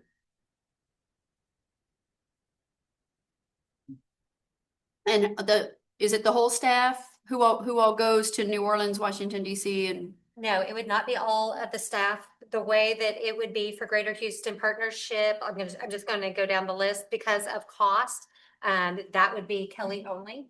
And then going through IEDC annual conference, that would be Kelly and myself. And Leadership Summit, that would be Kelly and I. Both of us have our CFD. And Kelly, unless, with any staffing changes, before I put my foot in my mouth, are there any other staffing that you No. were looking at? No, that's great. Good thing, because I didn't budget. Okay, so they're making y'all spend $2,000 per head. But that's just the travel. Is that, Does that include That's just to airfare, hotel and participate. meals? That does include airfare, hotel and meals. That includes that. It does not. It does. just not? It's It not. shows what is included on this slide right here. Okay, hold on. So this is travel and meals. I'm so confused. Yeah, that's why I asked that question, because I didn't know. So this isn't travel and meals. This is, This This is is just the the delegation that NDC. we're talking about. Well, that's for budget. Charging us thousands of dollars to man their booth. it just happens to be the same number. So, I'm confused. Okay. Houston Regional Delegation Guide. This is what they have given us. So what are we voting on right now? I thought we were voting on travel and meals. No, out of state travel. Out of state travel, that's for budget. That's a detailed list of budget once we get to budget items. It looks like though on the out of state, it looks like the partnership's gonna cover airfare, hotel and meals all for $2,000 per person. that's what I thought. They said no. Based on what their sheet is. And that, I think that aligns with how the partnership normally does their delegation. They were very clear to us that individual communities have to fund their airfare and their hotel and their meals. So their sheet's wrong? Their sheet says partners covered. They're Oh. looking at us as partners. You're the partners, not the Correct, partners yeah. being the partnership. Yeah. Okay. 2,000 is the participant. Yes. Correct. That's a fee to get there, to It's a pay to play. attend the convention. Yeah. You still have to pay that, right? So we have to be invited to pay. You Yeah, sure that that they covers the didn't just registration. invite us because they think we'll pay it? Because they know we have money? I That's. It's like, we're gonna spend. don't know about $6 this. grand for y'all to man their booth. You know, how much do we get from them? Yeah, How many other people were invited? I think as of, what is today, Tuesday, we had the meeting on Friday, Thursday or Friday of last week. They were hoping to have 4 communities that fit inside the market, meaning like Tomball has a presence in Seoul. Is that? So y'all might be there with somebody from Katy or Fort Kelly? Benton or. Yeah, somebody it would like just be that. me going. It wouldn't be both of us. Just you. And you don't know who the other cities are? They'll be in the Houston area because it's Greater Houston? Yes. Because the Greater Houston Partnership serves a much broader community and a business community than just the city of Houston itself. But these kind of opportunities, to foster this relationship sometimes opens other doors to share resources. So I mean, they can be valuable down the road. And really, we haven't done a lot of the trade shows or really any of the trade shows in my time here. I will say that a pay to play is really kind of the standard whenever you look at trade shows. And that's probably not a good way to put it whenever it's in Las Vegas, but that's in my past life. I did a ton of trade shows at this level, and that's what it was considered, was a pay to play. And if Tomball shows up at that and they have no idea where Tomball is, the name brand with that is the Greater Houston Partnership. Like that's the draw to the booth.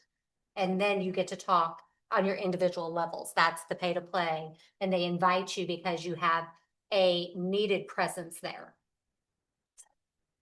But then are we gonna all of a sudden get 6 or 7 solar companies wanting to come here? What you could get is suppliers. Those that are part of that supply chain for solar companies. Like You get glass? distributors, no, Yeah. distributors of Distributor? products. Yeah. Which gets us sales taxes, because we don't get any sales taxes right now from the Imperial Star, right? Or earlier in the process, or do they make everything?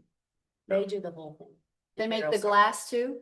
Oh, I don't know about the glass. So they come in the glass. Yeah, I think the glass gets shipped in. There's only one glass manufacturer in the US and it's in Nevada. That's why this is in Nevada. That's the kind of the whole place for all the glass and the producers for solar. So we're really saying 3,000 plus 2,000. Yeah, so it's 5,000 is really the incremental, Right. because 2,000 to get into the room, 3,000 to get there and get home. The ante's 2 plus your expenses. So it's a 5,000 swing to the budget. Is this an annual show or biannual? It's annual. It's annual. In No, Vegas the every RE show is, Mhm. the RE show.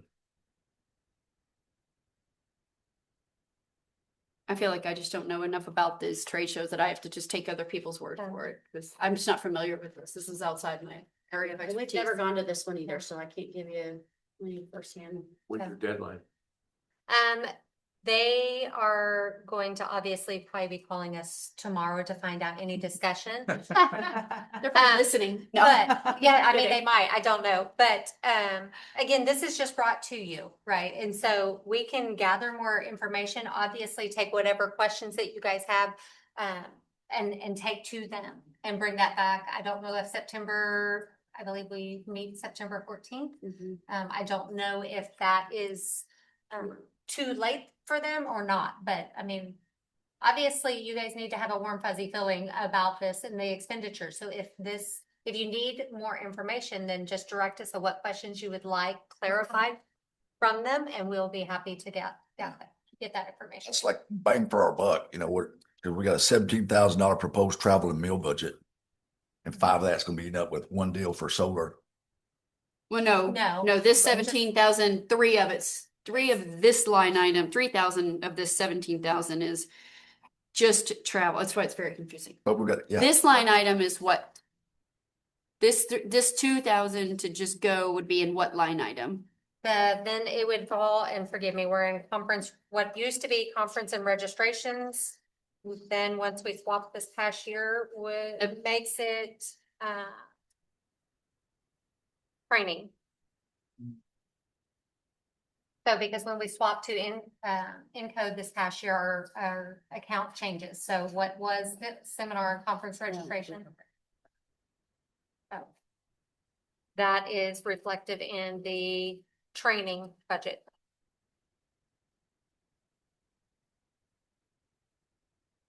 Training, which is 16,000 for the year.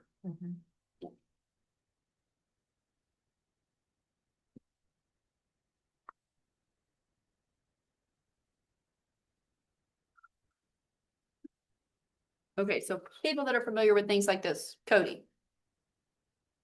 Yeah. Yes. I think that, yes, I think it's the Greater Houston Partnership, and that's an organization that holds a lot of weight. And around our region. They hold a lot of weight at the state. They go to DC and they're able to get, you know, Senator Cornyn, Senator Cruz, and other senators to show up to their events. Like I think if you're being asked by the partnership to participate in something, I think you should answer that call. Okay. And it sounded like Angie felt the same way. Yeah. With your experience at the state level and in the government. Yeah, it's a good relationship to foster. Even if it's renewable energy, which isn't necessarily our focus, but we're already into that. And so it's still, But the relationship. the relationship is the most important. Yeah. Okay. Are there other conferences that Houston Partnership would ask you to participate in outside of this one? Because really the focus of this particular conference does not focus on anything that we want. That's Battery right. storage, wind, utility grade infrastructure. That's what this conference is about. This is for commercial level stuff. We looked at this as a bank where I'm employed. And instead of going on these conferences, we just recently sponsored the Economic Outlook with the Greater Houston Partnership. So you get to present, you get to speak the whole deal for a lot less money than going, if this had a different topic besides, you know, solar. Yeah, that's what I'm struggling with, because we just don't want, Here's the focus I just got off the website: utility scale solar, energy storage, wind, and distributed clean energy. which we don't want any of that. Well, I we got thought no we room. backed that battery storage thing out of here, right? We did back them right on out of here. So I'm just wondering if there's other Houston partnerships that we should look at that may be distribution related customers to us more so than solar and battery storage, because we don't want battery storage in there anyway. Correct. We wouldn't have any place to facilitate that. So would they just be horribly insulted if we said, we want to partner with you, but Call us on the next one. Yeah, I call think us on the that- next one, like, Can we you know, sponsor the next luncheon or something? yeah, maybe we could do something else. Absolutely. I think that the response can merely be like, this is not fitting right where we need to be right now, but looking at your, you know, the other travel arrangements that you guys participate, whether it's bio or any of those, if they better align with what we're looking to attract, then we are definitely want to be invited to the table again. Excellent response. That makes sense. So that's how I would handle it. Cody, you think terrible idea? No, that's a good idea. I just feel like we can't foster battery storage, because we're gonna say no. That's fair. Right. It said The no. component units that would come from the, like a sister component, like I completely understand that though, but yes. So battery storage came at council, came to EDC, Mhm. and we said no. And so what did they do? They went just outside the ETJ, or they bought property between us and Hooks Airport. Of course, it's under contract right now. Well, it's not in our backyard. No, but they were trying. I remember that. I remember that meeting. But as far as the other two, IEDC, I would need a vote. Yes. Okay, so I feel like we need to amend the motion to, do we need, I don't remember any who has the motion. Cody. Cody has the motion, so The motion just to approve the IEDC travel. keeping the same second. Second. Okay. I think All right. All those in favor for the IEDC, New Orleans and Washington DC out of state travel, please say aye. Aye. Any opposed?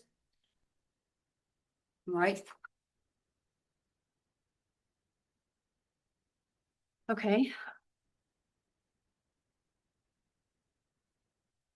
The Tomball Economic Development Corporation will now enter into a workshop session to discuss the fiscal year 26-27 EDC budget. Kelly, all right. Please go ahead and go to the next slide. Go ahead and scroll through. We'll start with just the budget schedule. Obviously, we had our first workshop on the 14th last month. We had a joint workshop with City Council on August 3rd. Today, obviously, is our TEDC board meeting. Then we have a board meeting, also joint meeting with council this coming Friday at 5 p.m. I'm sorry that didn't make that on the list here. And then a joint meeting scheduled for Monday, the 17th. And then the City of Tomball's budget deadline is September 30th. Our beginning fund balance is over 26 million. We anticipate over 6.5 million in sales tax revenues, another million in interest revenues. And these are numbers that are given to us by the city's finance director as far as the projections. And then we have lease payments. This is mainly for South Live Oak at about $267,000 for total available resources of just under 34 million. On administrative, what you'll see on this one, based on the last conversation we had, that the benefits item has been lowered. It was projected to increase 5% based on the conversation we had with the city at the last meeting. It has been lowered to 5% for medical and dental. The budget does include a 3% cost of living adjustment. It does not include any merit increases, as those would need to be determined by the board. Under dues and subscriptions, we've got some updated software and obviously an additional staff member. So that's gone up to 24,000. We do have, I believe, a breakdown on your sheets here, the supplemental sheets that have additional breakdown of where those funds are going.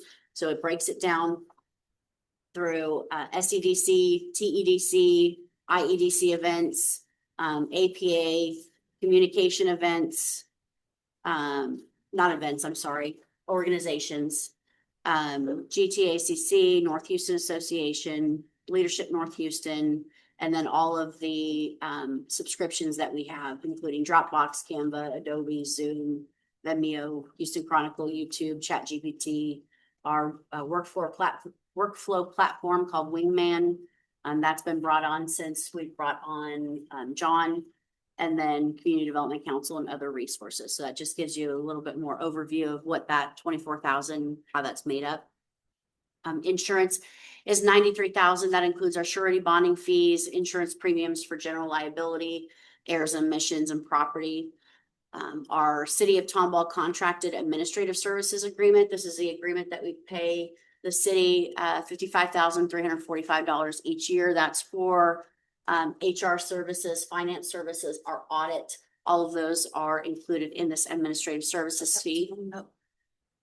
So do we need to change this year? Oh, they Not this year. confirmed? Yes, next year. Lease expense, that's our GTACC lease expense of 85,200. Under indirect economic development expenses, our marketing is at 175. There is a breakdown of the marketing in your supplemental materials as well. Our budget last year was 150,000. We increased the marketing, and you'll recall during our strategic work plan session, we talked a lot about more local marketing. And so we've added the additional amount in there for more of our local marketing efforts. We also have an impact model license. That's about $5,134. Our event sponsorship item is $35,000. That has increased, and the increase there is moving the SYU events under this line item. Before we had it taken out of miscellaneous. The other item on there is just to create some industry roundtables, and that was defined in our strategic work plan session. And then website and GIS is at 26,000. Under indirect economic development expenses, professional services are at 841,000. The only change to this line item, you'll notice it has gone up from our last meeting. That's based on the city's request to include the mobility study. So that's listed as the whole town mobility study and trolley feasibility analysis. We've put a placeholder in there of $250,000. In talking with the city, they are looking at doing a grant or a request for a grant through HGAC. I don't know what the 20% match to that would be. And so that's just a placeholder to cover what that cost would be. I think that would in well excess cover what we would be looking at. But that gives us at least a starting point and a budget figure. So that's the biggest change on that slide. Well, and that we lowered the parking lot design. I'm sorry, you're right. Can you go back up? On the parking lot design, we lowered that. I think it was at 360,000. We lowered that down to 276,000, just based on the reduction in the number of parking spaces that we looked at the last meeting. Did we ever figure out which parking lot they're gonna design? We did not, and that's why they left it generic. Yeah. Could be Cherry Street, could be in. City debt service remains the same at about 2.2 million a year. And then the City of Tomball funding requests, we've got included in our project grants line item, the Cherry Street Pocket Park of 200,000. That's for phase 1 engineering, some demo and sidewalks. The Collins Strong project at 300,000. That's phase 1 engineering and architectural survey. And then the Main Street utility relocations. This is for an additional $1 million. So we've already committed 1 million in fiscal year 25. This will get us to the 2 million. Next year, we anticipate the additional 2 million being requested. This is currently in the design phase. And then included in the professional services line item is the whole town mobility study or trolley feasibility analysis as well. So that's where those items have been accounted for in the budget. Under project grants, we're at about 9.5 million. Our committed funds are just under 8 million. Of those, 4.8 is city commitments. That includes Main Street utility relocations at 2 million. The tree upsizing, we've got a carryover of about 875,000. And then city property acquisition, a carryover about 1.9 million. And then the City of Tomball request for the Cherry Street and Collins Street parks. And then a new project grants allocation of $1 million. That's just for any new board approved grants that come in throughout the year. Can we interject right here? Yes. I just had a question. City property acquisition, the 1.9 carryover. What properties were those specific? So it was the chiropractor office. We paid, I think about, what was it? 400,000, something like that. No, so last year, the city came to us and asked for 2.3 for potential property acquisitions. And I think they had identified some, but it wasn't written specifically identified, right? It just said, and so the EDC said that we will put 2.3 in our budget for property acquisition. And then they only ended up spending 400,000 of that in 25, 26. So then as a board, then we need to decide now, do we say, well, we already committed it to you last year and you didn't end up using it, so we'll carry it over for you and leave it for you next year, but it's not specifically identified. Is it specifically associated with the Regent's property? Yes. Well, it's The whole 1.9? it's not to that property. It's specific to a public safety complex. Has to be public safety Okay. by Texas law. Yes. Not by our preference, but Texas law says that the EDC can help buy property if it has a public safety component to it.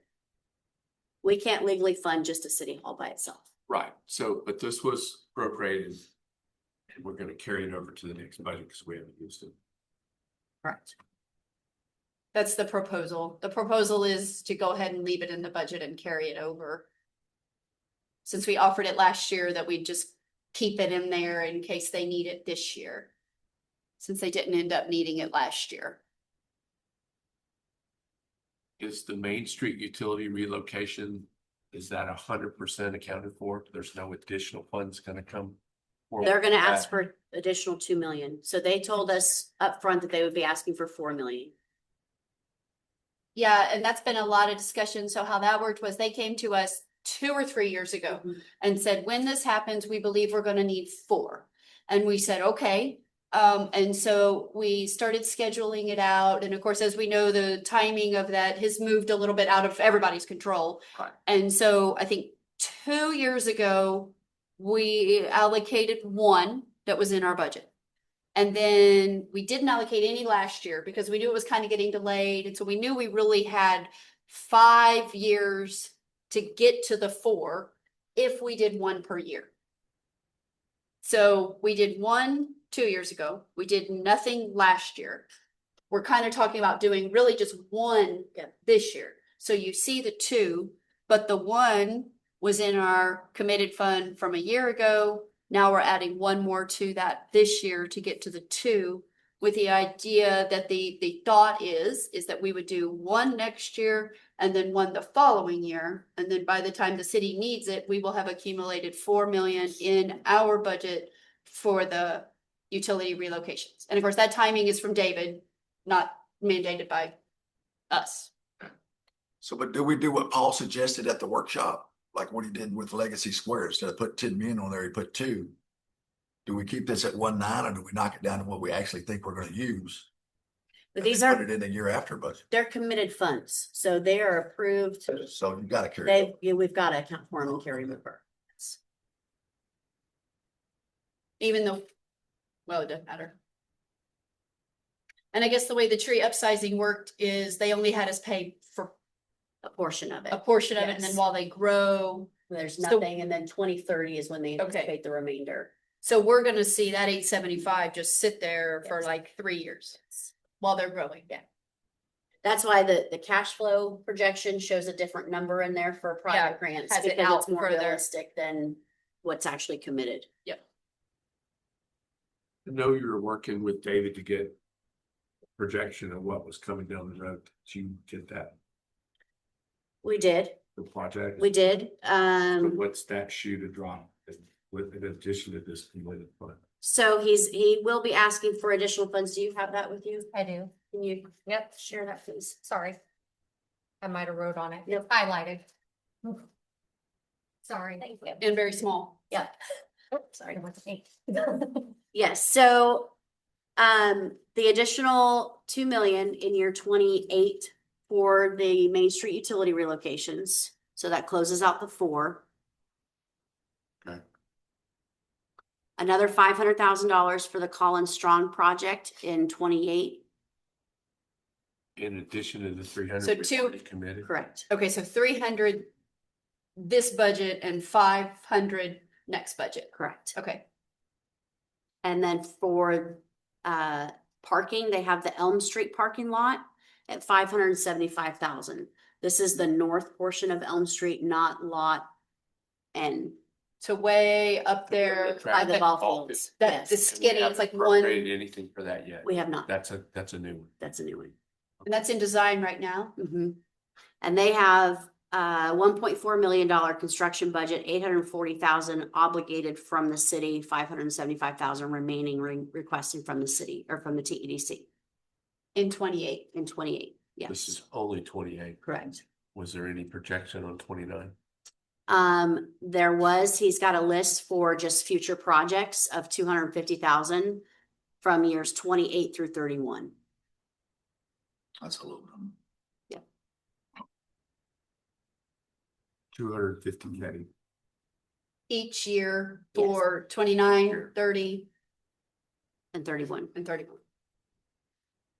And then he did ask for additional 500,000 in debt service for the Southside Sewer Treatment Plant. I did respond and tell him that the other projects I think we can support. I don't think we can support the additional in debt service because of the amount of funds that we will end up having in probably year 2030, 31. And so I'm not recommending that come to you as far as additional debt service. And that's for 20 years? Yes, So it would be 20 years from 500,000, 20 years, starting in 26, 27. starting in 29 is when he's asking. So we would be voting on it now to start in 29? No, Just know it's out there. Just know it's coming. yes, So we'll revisit this in 29. yes. No, not we. Just kidding. Why'd you look right at me? Oh, no, me. I meant me as the we. I probably won't be. I meant me, but I'm really just kidding. Yikes. Proud. Way I'm going. I was just looking to my left. Okay. Sorry. So the 800,000 for Collins Street project, what is that actually gonna be? 800,000, is that the pavilion? It's a pavilion. Mhm, Nothing to do with parking lot, we hadn't touched the parking lot. correct. Just the Yeah, pavilion. because I think that's like 4.5 million in total. So just the engineering, design, architectural. But I think that I think the idea is that I know they're gonna try for matching funds and grants and corporate sponsorships. So And it's donations. and donations. So I think it's more budgeting it with the idea that maybe not that much is needed from the city or the EDC. Yeah. I think they have to have a placeholder to be able to go out for matching funds. That's right. We just have to have something to even go out to matching funds. Was the 4 million with the retention or was that just parking? I think it's just the pavilion. Yeah, it's just, But 4 million was the prevent for the parking, 276 spots. Still have to do the retention on top of the parking as well. Is that right, Kyle? Right. Okay. And I know there's always the question of if drainage is fixed east of the railroad tracks, does that do anything for drainage west of the railroad tracks? Technically, no. Technically, no, that sounds like it might. They're two separate drainage basins. Can they be combined? Can they be pulled from each other? Yes and no. What? Can I ask it another way? Where was the drainage gonna go with the retention pond and gone there? The west side of the tracks flows to the M121 base. Okay, The tracks is a divider. It's a high point. the levy. East of the tracks goes to 118. Go where? 119. 118. 5%. 118, which is towards Persimmon? South of our 26 acres down there. Yes, south of this. And you said technically no, but it could be connected where we could get the water to that side of the tracks if we wanted. Physically, you can do. You can get the slow fry. You gotta make them happen. Okay. But it would just, are you hesitating because it would just be so enormously expensive to make it work that we would never consider it? It'd be an expensive crossing. So we'd have to go under the railroad, which is what you were Yeah, thinking? which can be done. It's better than doing underground retention. That the railroad will give you permission. Okay. And then you gotta use their contract. The city's got impact fees for the drainage. Okay. So you'd have to reanalyze. Okay.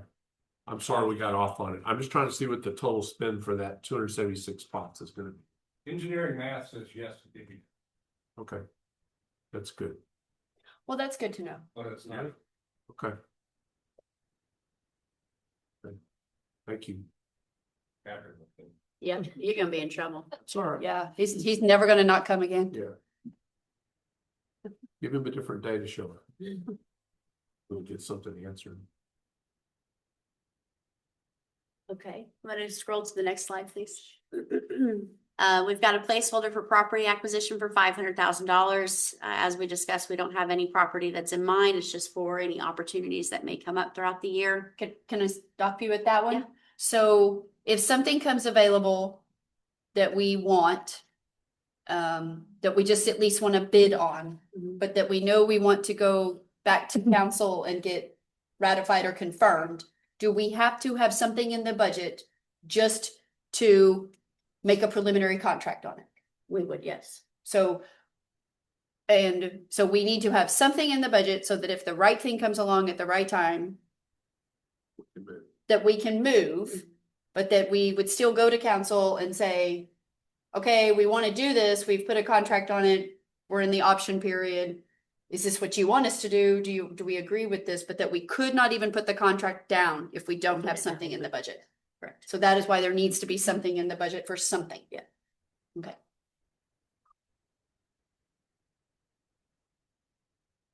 Thank you. I'm sorry. Under Old Town projects, we've got 705,000. The billboards make up about 50,000 of that. The banners on the light poles are about 5,000. The carryover for the alleyway enhancements is about 650,000. That's the landscaping, lighting, and then the monuments there at Elm Street. Can we talk? Go I have a ahead. question. Yes. How far are you going all the way to Pine with the alleyways? This is just the continuation of the alleys that have already been done. So the north 100, the south 100, and then the north 200. So it's really just the entryways where the seat walls are. There's no landscaping or anything around there now, and it was designed to have some landscaping and then lighting throughout the alleys. So that's what that is for. It's just the carryover of that project, meaning those 3 alleys that were already approved. So Elm to Cherry. So we're not gonna do anything for the businesses, alleyways to Pine, which is to the 400. We're not driving that bus as far as the alleys. We've been a supporting funding partner. So it really needs to come from the city as far as if they want to move forward on the additional alleys and then ask us for funding for it. So should this go on the city request carryover? No, because this has already been approved. This is something that it's just the project never fully got completed because of the center point lines. So I know the 2019 comprehensive plan had a lot in there on alleyways, which was a city comprehensive plan that was voted on by council. I don't think the current comprehensive plan had a bunch in there for alleys. I know I just voted on it. I don't think so. I don't think it had a lot as much for alleys as the former one did. So it feels like the city kind of took alleys off the priority list when it wasn't in the new comprehensive plan that was just adopted. I don't think the city ever had it. It was in the it was in the 20. Nope. When Gretchen was mayor, she was the one that wanted to have the alleyways done. And when she lost, that's when she took it off the table. Let's just be honest. No, That's it what was in she the did. 2019 comprehensive plan that the city and council voted on. That's where the alleys came from. They might have been driven by the mayor at the time, yes. But how alleys became a project of the city was that it was in the 2019 comprehensive plan that the city council, not the mayor, voted on and approved. I studied it because I kept hearing the same thing, that the alleys were just a Gretchen project. I kept hearing the same thing. So I just said, I have to get to the bottom of this. So I looked at the entire 2019 comprehensive plan, which when I first joined council is what we were operating under. So I said, well, I need to know this. I need to understand it. And there was page after page after page after page on alleys that council voted on, not the mayor. So if the Well, I knew she didn't vote on because she doesn't have a vote, but right now she might have been the one pushing it. yes. But then this new council passed a new comprehensive plan, which I think had the alleys mostly taken out of there. And so only some alleys had been developed in the meantime. Yeah, only the first block. My big concern is what are we gonna do with these businesses when that Main Street's torn up? I mean, Yep. customers cannot go in that back door with the graffiti on the back of the buildings and all the junk that's back there. Especially in the 200 block. Now pedestrian traffic should still be able to access the fronts I believe during the so. construction or no? I think there's gonna be a point in time where So there will be a point in time in which the pedestrian traffic cannot even access the fronts. Right. So it's, now we were talking about potentially, explain to me what we were talking about grant wise. Oh, with stabilization Right, grant so, or- so maybe we, instead of focus on it being like alleyway improvements, we focus on. like wayfinding, making sure people know how to get to the parking, making sure they know how to get around. Can it and- be access? Because we've talked a lot about, we have an incentive policy Yeah. that we adopted last year, which talked a whole lot about making sure that we do things to help these businesses survive the road, Mhm. Right. right? And so we have an incentive policy that says that we are going to develop incentives to help the businesses Mhm. survive. A program. A program, a program. So we are going to develop a program. So can that program include helping businesses establish rear access? Yes, it could. So maybe that's how we change it versus like a full-blown alley project, which is millions and millions and millions and millions. Whereas we change it to say, we're going to focus on how they can have safe, attractive, lighted rear access. Yes. I mean, I'm not leading the bus here. I'm taking what you've said and proposing it to the whole Yeah. board. We have that with the business improvement grant now. With the ability to do a facade enhancement On the backside, alley. on the Because alley. it's a public right of way. So they can do stuff under that program. Now, they wouldn't have to wait for a new program to get created, is what I'm getting. I think that to answer a little piece of your question is that there's going to be substantial need for studies, surveys, everything of that area to see how this organization can best help them through the crisis that we know Yeah, is coming it's with that. coming. And so that's an excellent point. Absolutely. We haven't gotten there yet. So we identified it in the strategic work plan. How that gets followed through in the yearly work plan has not been identified yet. But absolutely needs to, it's just not, we're just not there yet. But that's gonna take time, right? Mhm. That's gonna take time to put in place. It doesn't Yes. happen overnight. No, it's gonna, I mean, honestly, it's gonna take a lot of us walking and visiting and talking with the businesses and really truly learning their ultimate concerns, what they face most, and also kind of squashing some of the untruths, you know, because one, the timeline has changed substantially over the years. So some people are like, is that really even gonna happen? And others are deathly afraid of like, well, you know, what is the entrance into my building? And I think TxDOT, it is my understanding that it's at least been asked, and I'm trying to think where I heard this, that the expansion of this be done in phases. I think Patrick maybe was telling me this, that they're hopeful that they do block by block instead of ripping the whole thing out. And so I think as we continue to move closer, there's a lot of those moving pieces that have to be incorporated into the overall need to where we can best align. Can I ask a question, clarity question? The $4 million for the utility relocation, was that Main Street and the alleys? And how far does that extend to 4 million? It was just That's Main just- Street, not the alleys. Just at Main all. Street? Does it Correct. go from Elm to Pine? Oh, it's gotta be No, it further. goes the entire length. So The I'm entire not sure length. exactly where they're needing to move utilities, but it's the entire length. That's cheap if it's entirely. Well, it's not the whole thing. It's segments small of it, portions of it. We're Do talking you about like remember, intersection, Majority of it down towards business 249. this at Four Corners. Yeah, the majority of it is on that west end of Main Street. Where the Okay. utilities have to Where be. the existing utilities are currently not being paid. Oh, okay. Well, what if we had a future agenda item, like for our next meeting, to discuss possibly forming a subcommittee of this to do that? Maybe you could help us with that, Becky. Yeah. I think we need to know how much we spent from Elm to Cherry, Oh, and then we're gonna know how much we're gonna spend from Cherry to Pine. It's got to be done in segments, but we need to understand how much we're talking about for that alleyway project.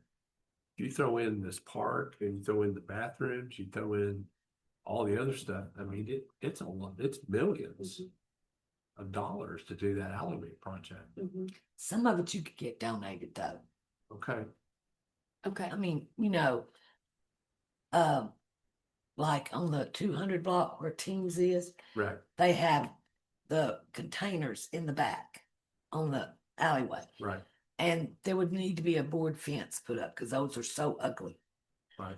Well, you could get like Tomball Regional Arts Council to paint a mural on the board fence. Well, they're free. I mean, there's some things like that you could get done. But is it utility relocation on the alleys? Is it dumpster relocation? It's gas lines? You're not going to be able it's to relocate the HVAC? dumpsters. I And know. You'll have to have a No. wood fence put around it like they do at McDonald's. They have a big wood fence Sure. around it because it's ugly just seeing the dumpster. But if you have you could have the wood fence around, you just have to have access for the garbage truck to come in and empty it. And nobody's studying that next section of it? Not that I know of, Mayor. No. That's like a funnel going through there behind Team and Cherry Street Antiques anyway. Do the It's hardly wide garbage for a trucks car. drive back there right now? No, I don't believe they do. They have to if there's dumpsters back there. I don't Yes. think there's a dumpster, behind, but I think the team Behind. dumpsters in the back. I mean- back lot off of the next street. I don't know. I walked that alley and I can't remember. It is a drivable. It's very, It it's is drivable and drivable. it's small. Yeah. Yeah, okay. But it's not as wide as the new alleyway. The new, No, it's not. it's probably And there- 30%. Somebody's been back there putting graffiti on the back of the walls. Yeah. So you're right, we do need to study that, because we need to see what we're coming up against that. Yeah. But that's not even pedestrian back traffic. That's still for the whole thing. Because even now, you can't access the businesses from the back on the portions of the alleys that have been improved. Right. They're keeping them locked. But maybe they're having it where it's set up so that then They are. they would open it up. They will open. So they would it swap. Right, once the Okay, road is torn up. okay. But We then need if to we get ahead continue of it. west past Cherry, there's all those businesses that need help getting their back access ready. Yes. And what's the latest date on the Main Street expansion?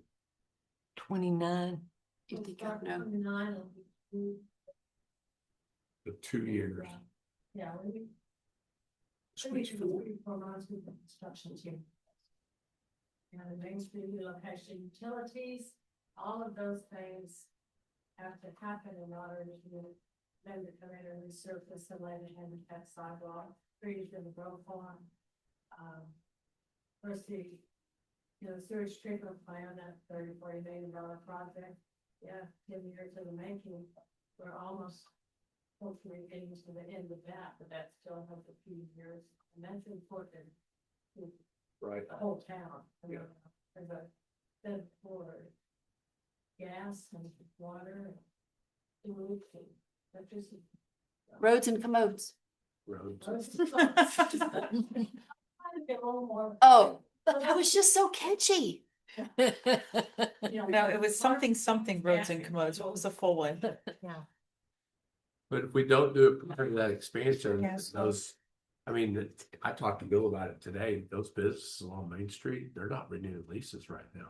They're not renewing leases? Yeah, it's very big. Oh, well, we can't have Time to that. drive down there, look at all the empty buildings. Yeah, there's about, I think I counted 9 or 10. Wow. Oh, goodness gracious. Wow. And that's before the road comes through. But that's in anticipation, I guess. Is rear access gonna be enough? I'm sorry. Well, they're doing the road in pieces, of course, but it's gonna be pretty fast. You know how many trucks they bring in to move the front for it, and Paul's very familiar with it too, how that works. But 2 years is a fast track on that road, the main street to go. I said it was in 29 and 30 to finish it in early 31. And they're planning on fast tracking because we don't have the medium, it's just the road and then handicap sidewalk and then trees and such like that. So 2 years is actually a short period of time to have a Main Street going up, but you definitely have to have transportation and walkability. The businesses on Main Street, what are they gonna do? They're gonna die. And we need rear access. Yeah, so we need, rear access and they get into the access and to make it pretty. yep. I'm not an architect, so I don't know how to do. Well, you were married to one. Kyle, what are the chances that it actually happens by 31? What are the chances they complete that at the end of 31? That's pretty aggressive, isn't it? It's aggressive, but it's possible. Do they stick with their, and like, I guess they've been going all over the state of Texas doing these roads. Are they staying on their time lanes? I haven't been paying attention. Our text about staying on. Right. Their team been every 3 to 4 months. Yeah. Talk to artists. Just to bounce back on something Danny said in his commentary that was the reason that Legacy Square could become more retail, because people are going to be looking to stay in Tomball. Mm. And we're going to have X amount of spaces available. If there was retail available there, they could relocate, at least for some period of time, till the project was complete. Does that work out? Can businesses temporarily You're- relocate and then Just go find a short-term lease. sign a short-term lease? 3-year lease, 2-year lease. Wait for all the dust, literally the dust to settle, and then say, do I want to stay here or do I want to move back to Main Street? So I guess what is our plan? And we can discuss that right now because it's budget and I haven't pushed it, but I'm so glad you brought it up, is that so we have it in our incentive policy that says we're going to develop a program to help the businesses survive. Now, I am not an expert in this area at all. And so how do we figure out the right program, the right funds, the right money, the right focus to actually make this work so that businesses really get something out of it and they actually do survive?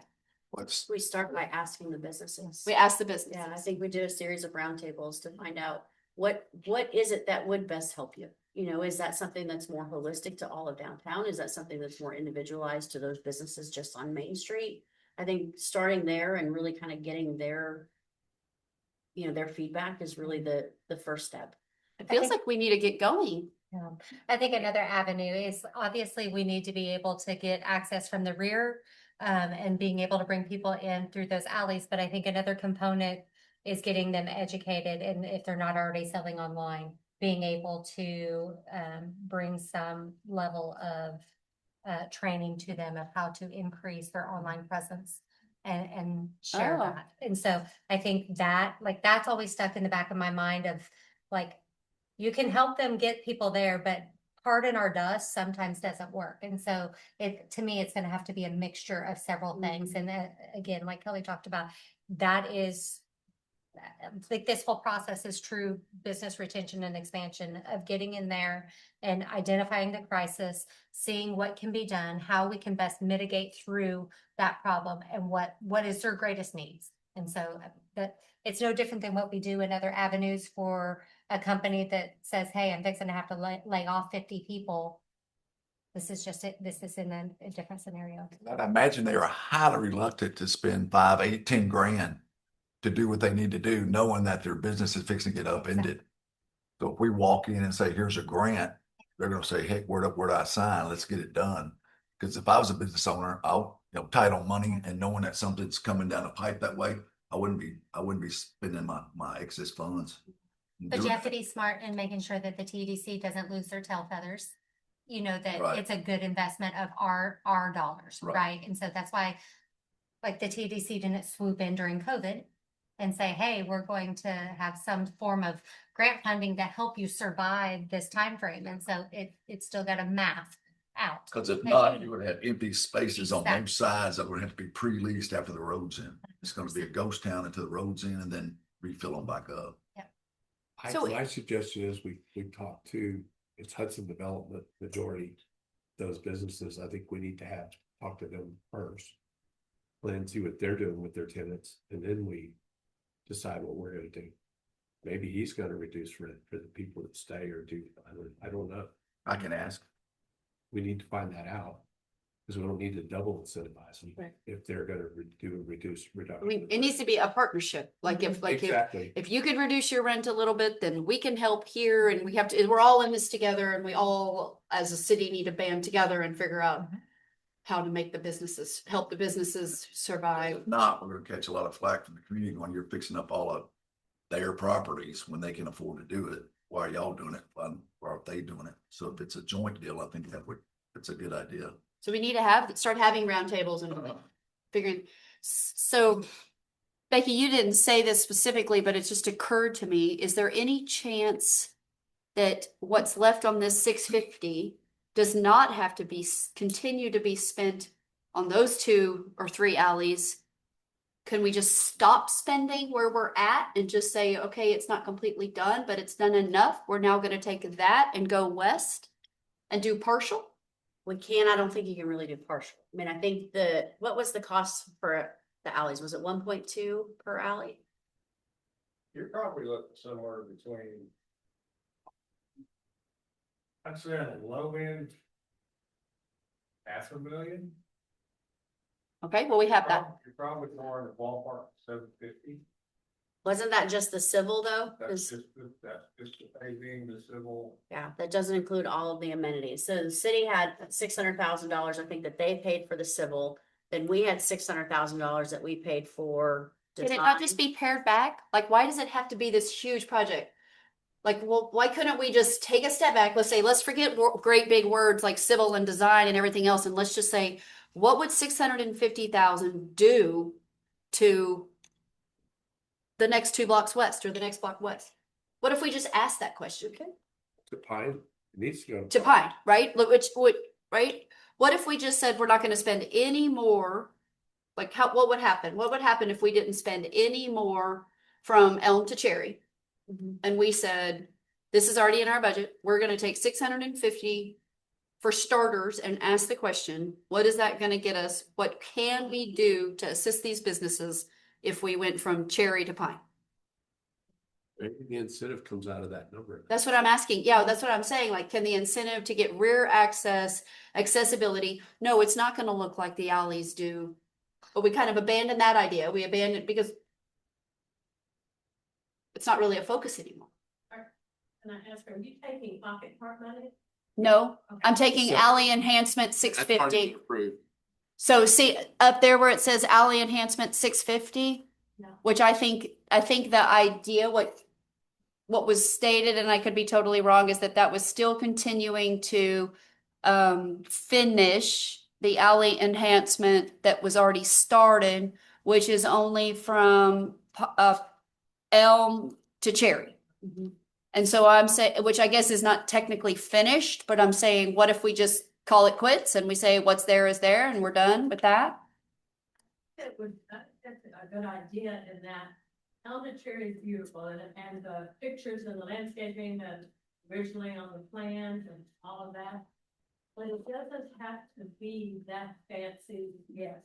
Correct. It just needs to be able to have safe walking down those alleys all the way to Pine and then take it further and maybe even hold back on the monuments yet because we don't know what it's gonna look like. But I think, using the arts, our artists, the murals and such, we just need to have safe, pretty walking and trees and lights that people feel comfortable all day long walking that alley and all night walking that. It doesn't have to be as fancy as the original alley. That can come later, once the road is built, adding enhancements to it. I love that. I think that's kind of where we've morphed into. Yeah. So we leave 650 in the budget, but we don't continue it on Move it west. 1 to 200. We do it at, what is it, 3 to 4? It would have to be 2 to 4. 2 to 4. 4. Yeah. I don't know the blocks as well as you do. Can I add one thing? Sure. Mayor, what I think you should probably do is have a discussion with the city or the TxDOT about their construction approach and phasing. Okay, you talking about 1.7 mile. In 2-year period, right? Roughly 300-400 feet a month. Okay. Okay, so in that old town 3-block area, it's gonna be disrupted for 3 months, right? So it's not like Segment, if they do it in sec. Okay, so we remember trees get planted too during the handicap sidewalks on both sides. well, they'll come back and probably do plantings after the construction's complete. Okay, they'll put the underground in to receive those trees. That's what the plan was originally. Planters. The planters that you don't see. Well, the roots go straight down, not under the But roof. they'll do the landscaping after construction. Well, I don't think would TxDOT finish the whole road before that, or when they finish this half mile, then they. I think you could Trees are work, in, and then this half mile is the trees. I think you in. could work This with half them mile. to be strategic. Right. But I don't think TxDOT's doing the trees. That's under Okay. us. So once if she can convince them to start at the tracks and move west, get that portion done, then we can come right behind them and drop that in so we can get it reopened. And that's what I'm saying, you're not gonna disrupt the entire corridor through here, Right. okay? So getting those 3 blocks where you got that vertical frontage, Right. you go about 300-400 feet on. Right. Oh, they're going west to east? Well, I don't know that that has to be determined tonight. I think what needs to be determined tonight is that of what items we want in our budget, and that maybe we're revisiting the idea of alleys, continuing the allocation, continuing the 650 allocation, but rethinking it. And that I know that the EDC kind of gets chuckled at a little bit for continuing to have more and more committees, but there's a whole bunch of us. We're a larger, and then we can't all meet at once unless it's right up here. And I think that we should consider, even if you just sort of step up as a person of one, a committee of one, and just say, I want to be more involved in that, and start having some meeting. I think that would be wonderful. Okay. Because that's something that's been like nagging with me, and I don't even know where to start, because that's just not my area. Yeah. I just, Be to feel good for the citizens that they see EDC doing something productive for them. yeah. I agree. It's just like, they don't see the sewage treatment plant. They should, because it's actually beautiful. Yeah, as long as their toilet flushes, that's all they care Yeah. about. To Becky's point, though, I mean, the vacancies, I think I counted 8 or 9 as well. Yeah. So the question needs to be posed is, what are they gonna do for the vacant units that are there as far as enhancing those to get them released? I mean, so we're gonna be dealing with the developers and the tenants. How do we go about squaring that out? Or if we give it to the developers, we request that it's passed through. There's got to be something, because we can't double tap that. We can't get No. the developers some incentive and then the tenants an incentive too. So it's almost like another grant application for those business owners. Do we need an 8-minute bio break? I think we do. I'm not trying to run anybody off, but I know I have to go to the bathroom. Kelly, how much do we have? I'm so sorry. Like 2 or 3 slides. Oh, okay. Keep going. Okay. Rental incentive, we broke out into its own line item. I'm sorry. Do what you need to do. Run through it or keep going? Okay. She's fine. She already excused me. I couldn't help myself. I'm sorry. I had to go. As we talked about, rental incentive is its own line item this year, just because it's easier to track and just it's cleaner that way. Summer youth employment program up to 260, up the $10,000 like we discussed previously. South Live Oak campus, there was no changes there. The proposed budget is 600,000. We would do the highest and best use study that's estimated at about 50,000, and then the replat at about 50,000 as well. The civil engineering or the infrastructure, that's for the lower detention pond that connects into the Lizzie Lane drainage channel. So that's the bulk of the cost. That's the 330,000. And then a traffic impact study at 75,000, pipeline coordination at about 25,000, and then other unknown of just 70,000. So that's the breakdown for South Live Oak. Again, the first thing we would do is the highest and best use study, and that would be presented to the board and to council to determine what we are actually going to do with that site. Realistically, when do we think that we would develop Black Oak? 3 years, 5 years? Probably 3. So do we need to do this coming year, or do we want to just hold up? Do we just want to sit? Because what's the situation with the building is rented another 2 years? Another 3 years. Another 3 years. So the buildings are rented another 3 years. We have all that land. We know that we've discussed with the city that we're going to dedicate that lower portion for retention, detention, and drainage. Do we know their desired timing on that? Now. Now. Yeah, because they're in design on that Lizzie Lane drainage channel. Okay. That needs to go into that detention. Okay, pond. so that 330 needs to happen right away. Needs to happen. this And year. you don't really want to do the 330 until we have a better idea of what we're doing with the north part. Is that the It's idea? really kind of separate. Or to be separate? honest So with we you. could just do, for instance, we could just do the 330 this year to To do the fulfill our design. promise and everything with them. That only includes tension, right? The three- That's just the detention Oh. design. So I guess we could say, well, we're just gonna hold off on everything else, let that rest of that land sit there, let those buildings continue being rented out, which we just renegotiated, whatever, and then Yep. do only the 330. Right. 330 infrastructure gonna change the parking mechanics? Is the way we do the parking back there anyway?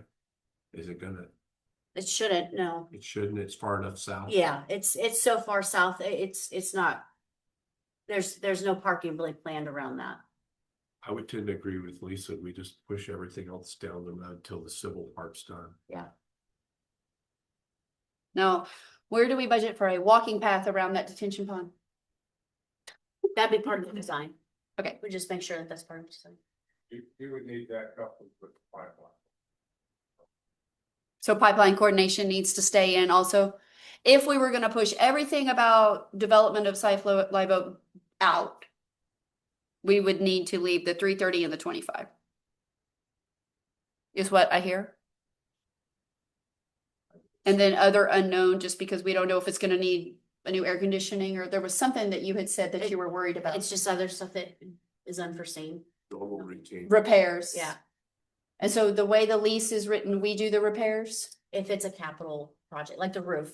roof, like we did the roof. Yeah. Tom's negotiating all that, right? Yes. Fan. Stand.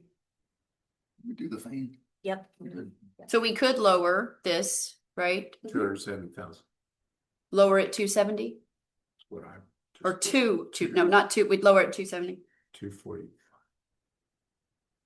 So, because he said add the 25 in, so that makes it 355. So we take out 245. We need, I feel like we need something for other unknown, because if something comes up and that building needs a repair and it makes the difference between our tenant continuing to operate or not continuing to operate, there needs to be something in the budget so we can act fast to repair it. Is there already something in the other unknown that we gotta account for? There isn't, This is just a placeholder for next year. yeah. It doesn't have to necessarily be 70. What was the roof? And we're not gonna need another roof. No, but both of them have new roofs, so we're not gonna need. What about air conditioning? Air conditioning units could be. What would new air conditioning units be if those started going out? That building, 50,000. 50,000? Yeah. Yeah, that's about right. So we need 50 or 70 in there, because if the air conditioning goes out, we cannot have to have a budget amendment. We cannot have to have a meeting for us and a meeting for council to get a budget amendment put in place so we can get that air conditioning going. It has to be that day.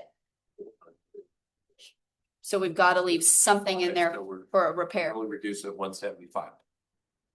Drop to 425,000. It's still good. So we're voting on this today. Later, yes. Okay, so the whole board, remember this, that right this minute, what we're discussing is a change to the budget that we're going to be voting on later today. That won't be reflected in what gets put in front of you because it's already ready to go. From 600 to 425? 25? 425. Goes from 600 to 420. Total. Taking out the first, second, and fourth bullet point, taking out Yeah. those 3 bullet points. Removing first, second, and fourth. 50. You're right. 50 out, 75 out. And that means that we go right back to just having a big, question mark, black hole in front of us of what's gonna happen with it. But since we're not doing anything with it right now anyway, maybe we just hold off. Cause it could be that maybe what's highest and best use today isn't highest and best use 3 years from now anyway. Okay, and I mean, the critical part of this is getting the drainage. The drainage. And the pipeline issues solved. Right, and that's why we bought all that land down there. Yeah, Couldn't do anything till that was done. that's right. Mhm. Yeah, okay. So that's just the design. When would construction be? What's the projected construction on the drainage and the pipe? Or if you pause for time. When? I don't think, You make me push training under. We can discuss that. There's a will, there's a way to do that. Okay. John. Okay, okay, go ahead. For Legacy Square, we dropped it down to the 2 million, so that includes the right-of-way abandonment and the replat at 25,000. The plan development district at about 30,000. Demolition at 500,000. Now, I have gotten quotes from 2 different contractors that have given me ballpark, and they said 350 to about 500,000. So I was very conservative and went with the 500,000 just because we don't know what we're going to find when we do the demo. Environmental remediation at 100,000, and then the remaining 1.345 for design or other. That's based on feedback and conversation at our joint meeting.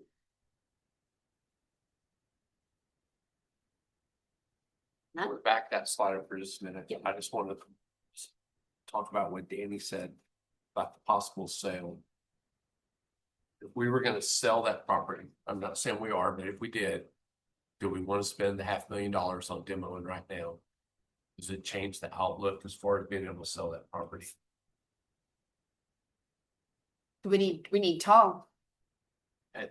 Versus what can we get for it as is versus if we clear it, do we improve the value of it? What's it costing us to not do the demo for now? We're just digging a hole so deep in this thing.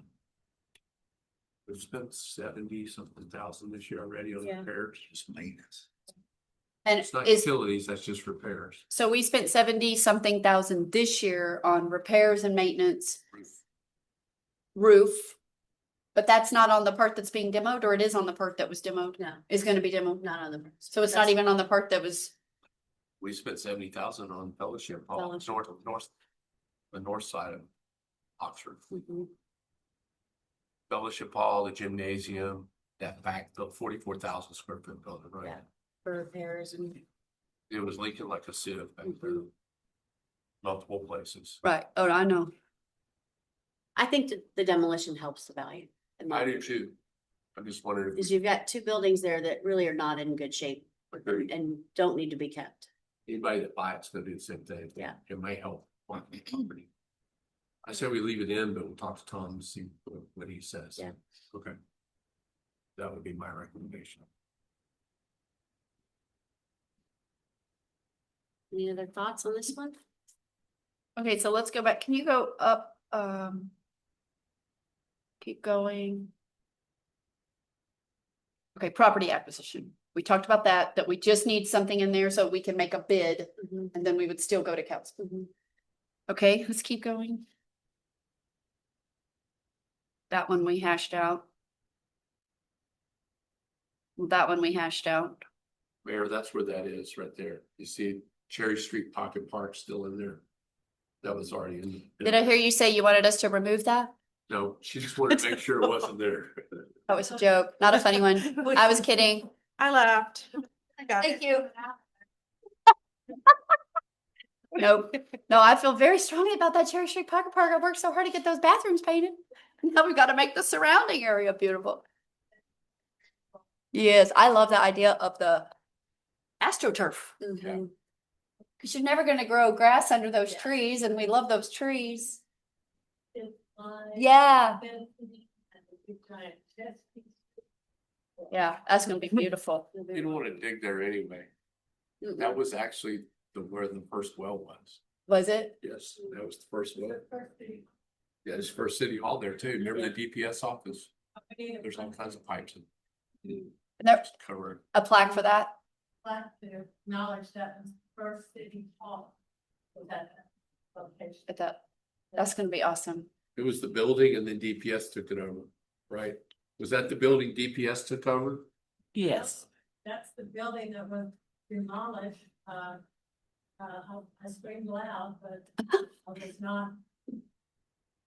Got demolished when I was on council. Our original city hall. That day. You're right, Wayne, it was. It's like DPS. 8 by 8 feet. Yeah. Total. Yeah, There DPS. used to be a DPS used as a little substation. Right, When I moved here in 2000. yeah. Yeah, It was not quite as big as that. right? Wow. That's it. City. All city hall. White brick and then stuccoed over it. Yeah. Okay, let's go with one more. Okay, that's staying, obviously. Okay.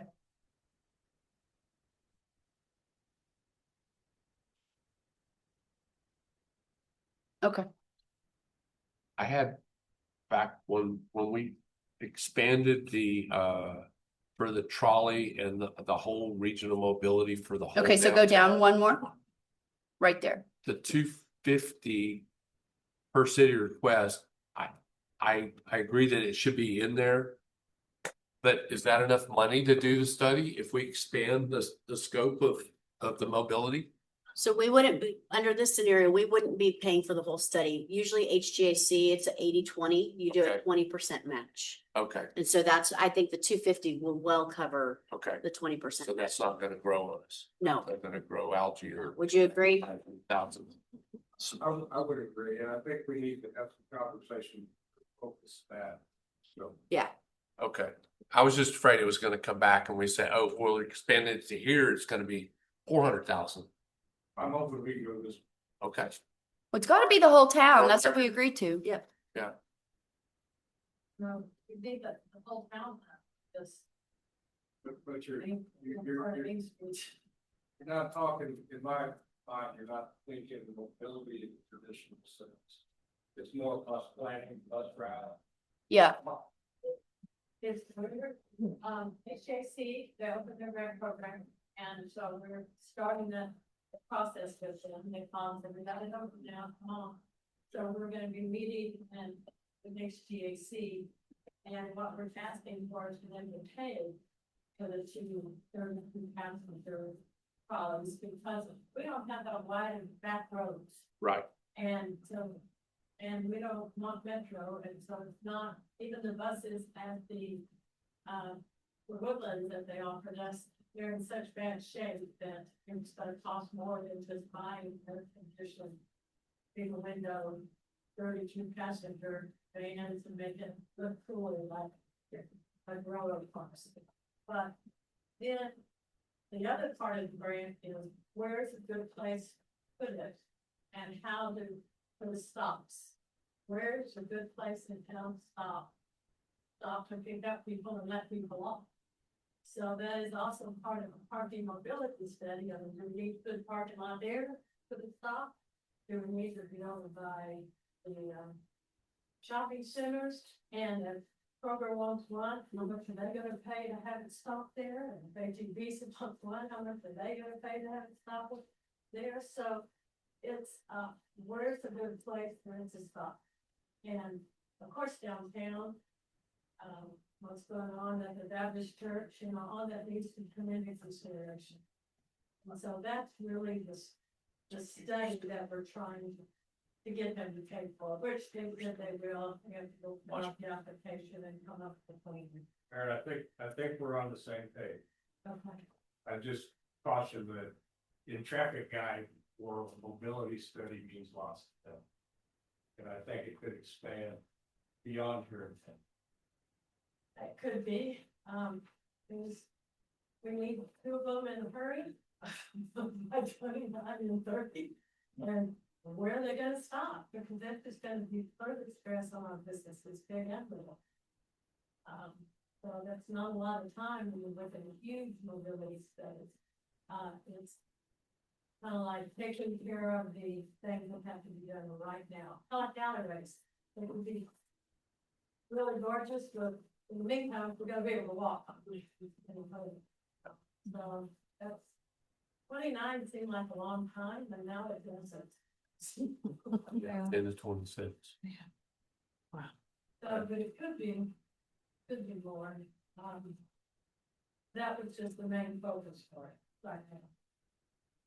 Okay, so we're good. That 250 is a good placeholder then. I hold. Okay, I don't know how much grant we're getting. all right. Anything else? Okay. So then I think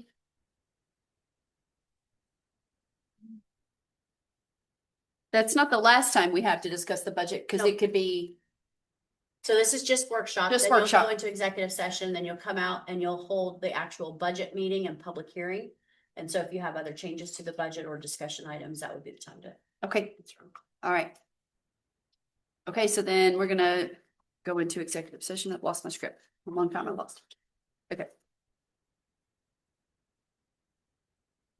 The Tomball Economic Development Corporation Board will meet in executive session as authorized by Title V, Chapter 551, Texas Government Code, the Texas Open Meetings Act for the following purpose. 551.072 deliberations regarding real property, 551.087 deliberation regarding economic development negotiations, 551.074 deliberate the appointment, employment, evaluation, reassignment of duties, discipline, or dismissal of a public officer or employee with executive director and staff. All right, so we are going to go into executive session now. You want us to leave, or are you guys gonna go back there? What do we want to do?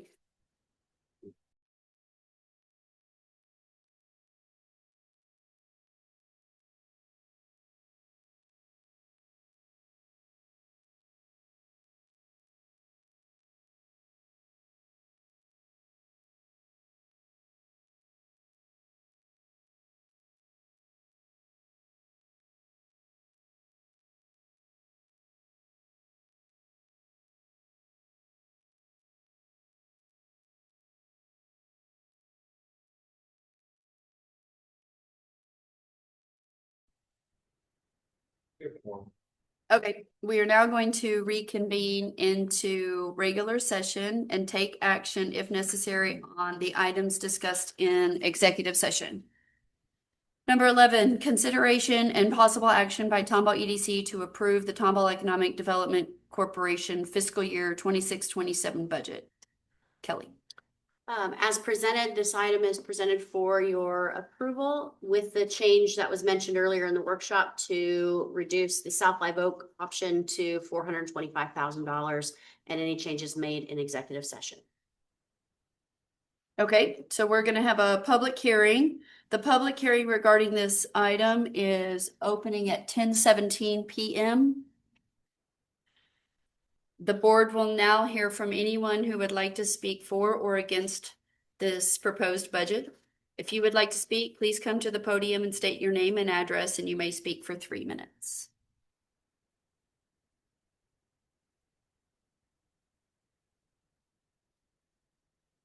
Would Becky come back from executive session?